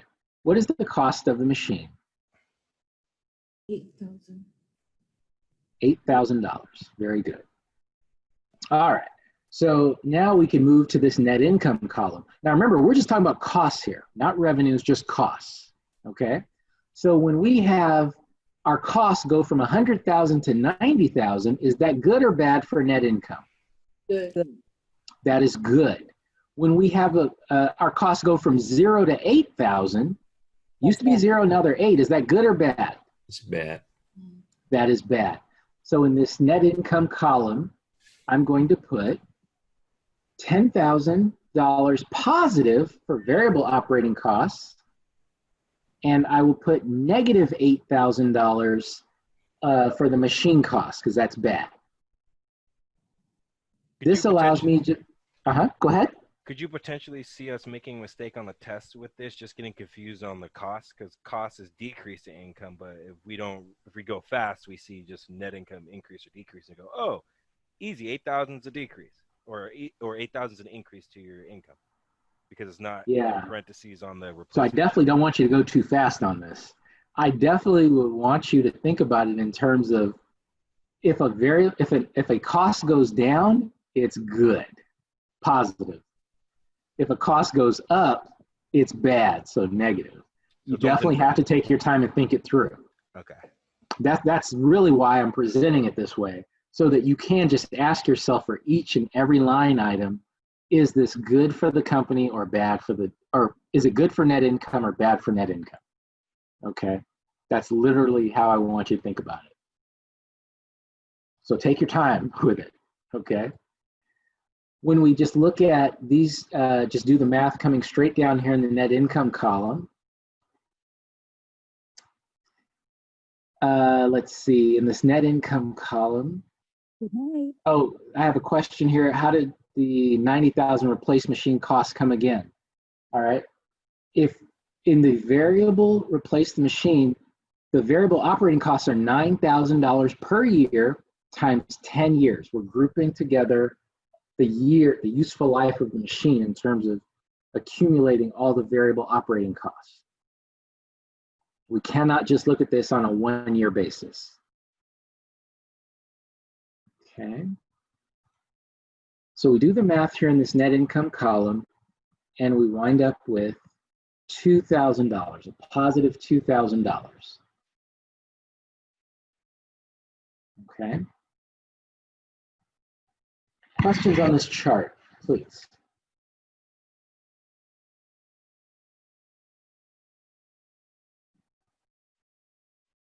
Let's look at number 4 here on page 327. What impact does replacing the old equipment with the new machine have on net income over the next 10 years? We could say that net income increases by $2,000 over the next 10 years. Because you can't say $200 per year, because in year one, you're negative in net income. But if you look at it over 10 years, it's $2,000. Dollars in millions, by the way. And it sounds better presenting than probably telling them $200,000 a year. Well, it's not, it literally is not $200 per year, because in year one, it sounds pretty bad. But if you look at the cost savings over the next 9 years after that, it's gonna look pretty good. So you would say that we want to replace the machine because we're gonna save $2,000 over a 10-year period of time, or we're gonna save $2 million over a 10-year period of time. All right. So what decision should the company make, class? They should buy Keep this machine or buy a new one? Buy a new one. Buy a new one. Buy a new one, because they will. $1,000 over the next 10 years. Yep, they will save $2,000 or have an increase in net income of $2,000 over the next 10 years. Question. Yes. This is indirect. So, for example, say you buy a new machine, you won't necessarily have to service it because it's brand new for a period of time. So what happens to the person who's regularly servicing the machine that's getting old because it needs more services?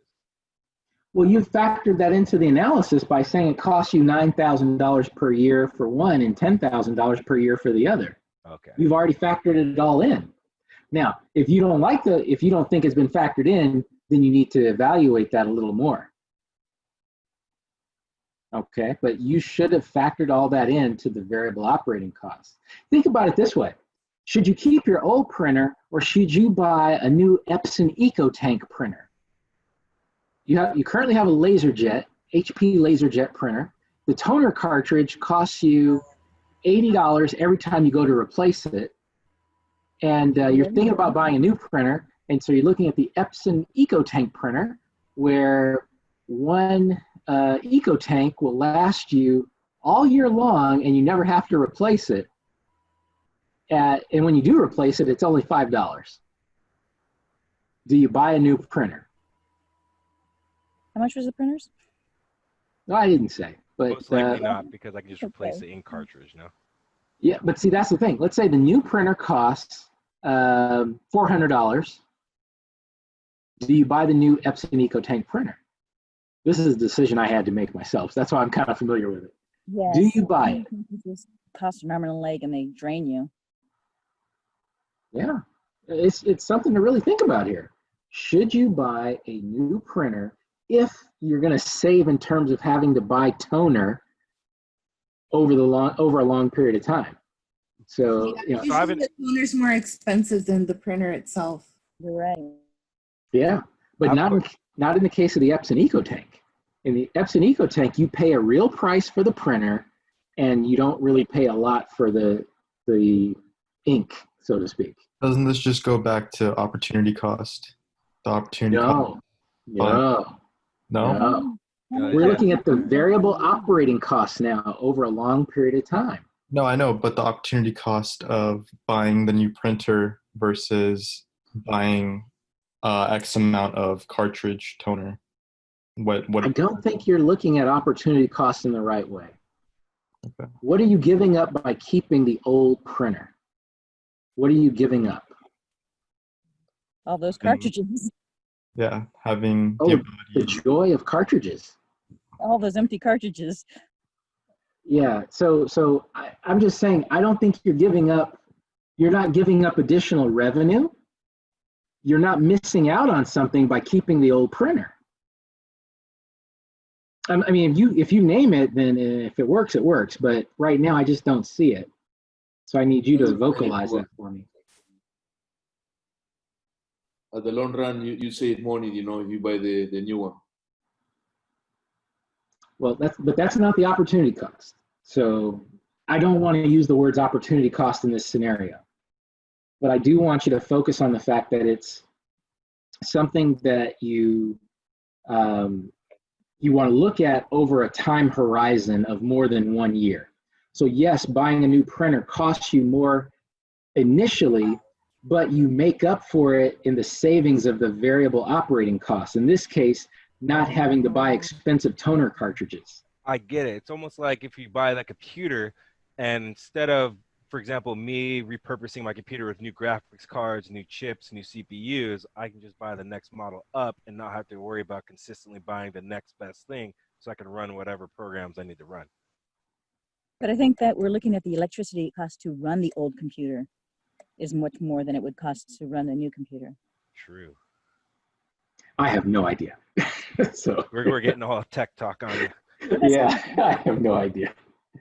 All right, I got one more scenario to run through with you all, okay? So I got just about 15 minutes here to do it. So we're gonna look at Happy Feet here on page 328. All right, so here at the top of page 328, I want you to write, eliminate a division. Eliminate a division. And really, we should say eliminate an unprofitable division.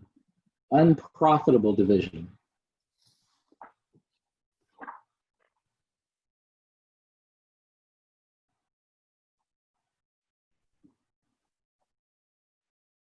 All right, here we go. It says here, Happy Feet Company has two divisions, the shoe division and the boot division, and a segmented income statement is presented below. So we see here, we've got the shoe division, sales of 17,000, costs of 13,200. They have a net income in that division of $3,800. The boot division, oh boy, they're losing money, negative 1,800. Okay, now together, in total, they're making net income of $2,000. Okay, so now we need to figure out,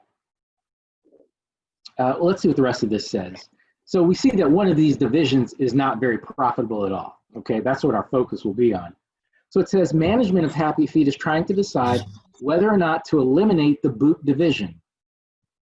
Upon further investigation, management discovers that the cost for the shoe division includes an allocation of $1,200 in fixed costs. The boot division has received an allocation of $9,800 in fixed costs. The word allocation class means an arbitrary assignment of costs. That's very important. Whenever you see the word allocation, that means something was given to that division arbitrarily, meaning haphazardly or without much thought or without much rhyme or reason behind doing it. Okay? So the shoe division has an allocation of $1,200 in fixed costs. The boot division has an allocation of $9,800 in fixed costs. If the boot division is eliminated, none of the fixed costs will be eliminated. None of the fixed costs will be eliminated. Rather, they must be absorbed by the shoe division. So basically, there's some costs here that, let's say the costs belong to the president of the company's salary. Now, the president of the company, he doesn't do anything in the shoe division. He doesn't do anything in the boot division, but his salary is allocated, some of it to the shoe division, some of it to the boot division, okay? But arbitrarily. So if we get rid of the boot division, the salary is just all gonna be in the shoe division of the president. Okay, so that's how this works. So we need to figure out, are we going to eliminate this boot division? Now to help us here, and just for sake of time, I am going to convert that income statement at the top to a CVP format. I'm breaking out the variable costs and the fixed costs. So I want you guys to write this down. I simply broke out the variable costs and the fixed costs from the shoe and the boot division. Please write this down. Bottom of page 328.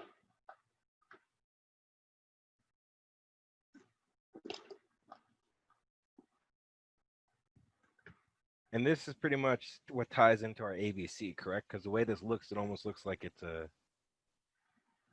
You mean the CVP? Correct. This is a CVP income statement. That's exactly what this is.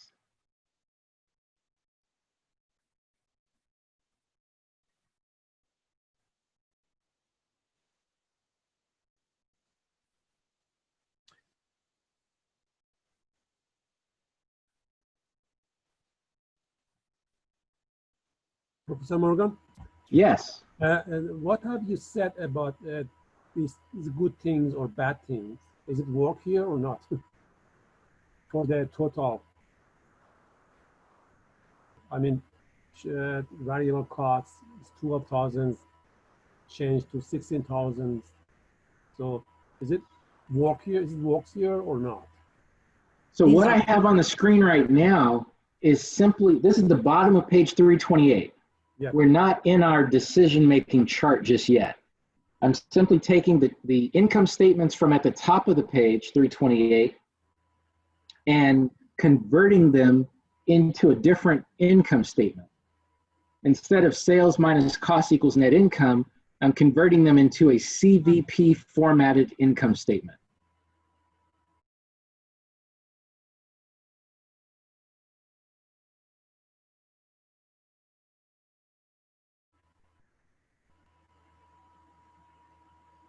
So for the totals, you add both of them, so give you the total. All right, 17,000 plus 24,000. The total. Are you asking me how do I come up with this CVP income statement? No, I just said so for example, 41,000 is a result of 17,000 plus 24,000. 24, yes. So you add them.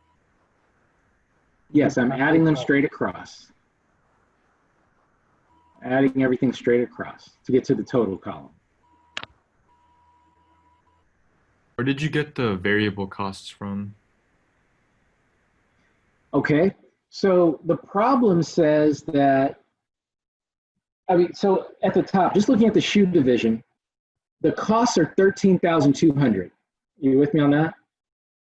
Yeah. So it tells us that of that 13,200, $1,200 is fixed. Okay, so you just subtracted it. Right. I subtracted the fixed costs, and that must be variable. Okay. That's a good question.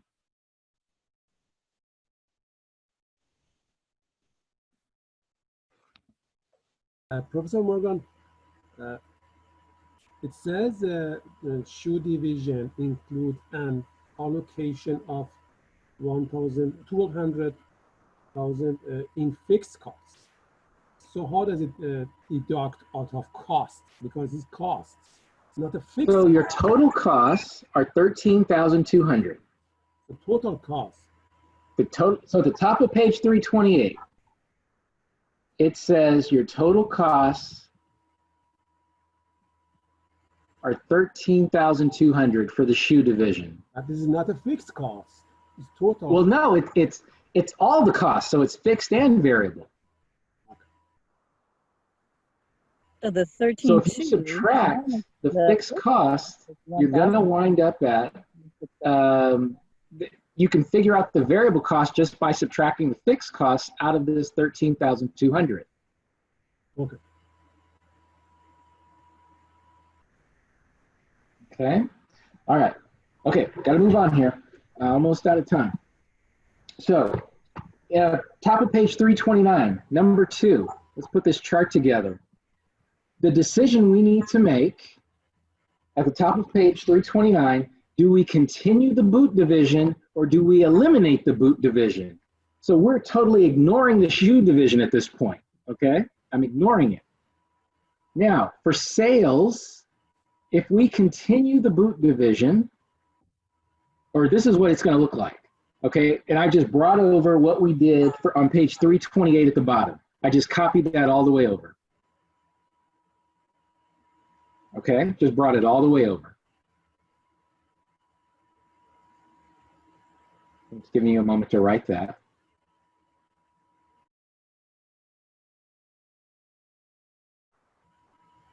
For this elimination column, eliminate the boot division, we're asking ourselves, what are these amounts going to be if we eliminate them? So just think about it. If we eliminate the division, this sales revenue goes from 24,000 down to what?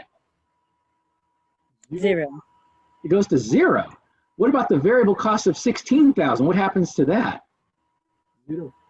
Yeah, it goes to 0. So the contribution margin also goes to 0. The fixed costs, well, let's see. Stay. Everybody okay up to this point? All of this would be 0. The fixed costs become what? Still 9,800. It's still 9,800. It does not disappear. It does not disappear. So what about fixed costs? Are the fixed costs relevant in this decision? No. They're not going to be relevant at all. So just doing the math here, 0 minus this 9,800 gives us negative 9,800. But I still don't want to do the math going straight across here. I do not want to do the math going straight across. So ignore that. Let's just go line by line. If your sales go from 24,000 to 0, is that a good thing for net income or a bad thing? Bad. That's bad. So I'm going to put negative 24,000 there. What about the variable cost? If your variable costs go from 16,000 to 0, is that good or bad for the company? Good. That is good. I'm going to write positive 16,000 here.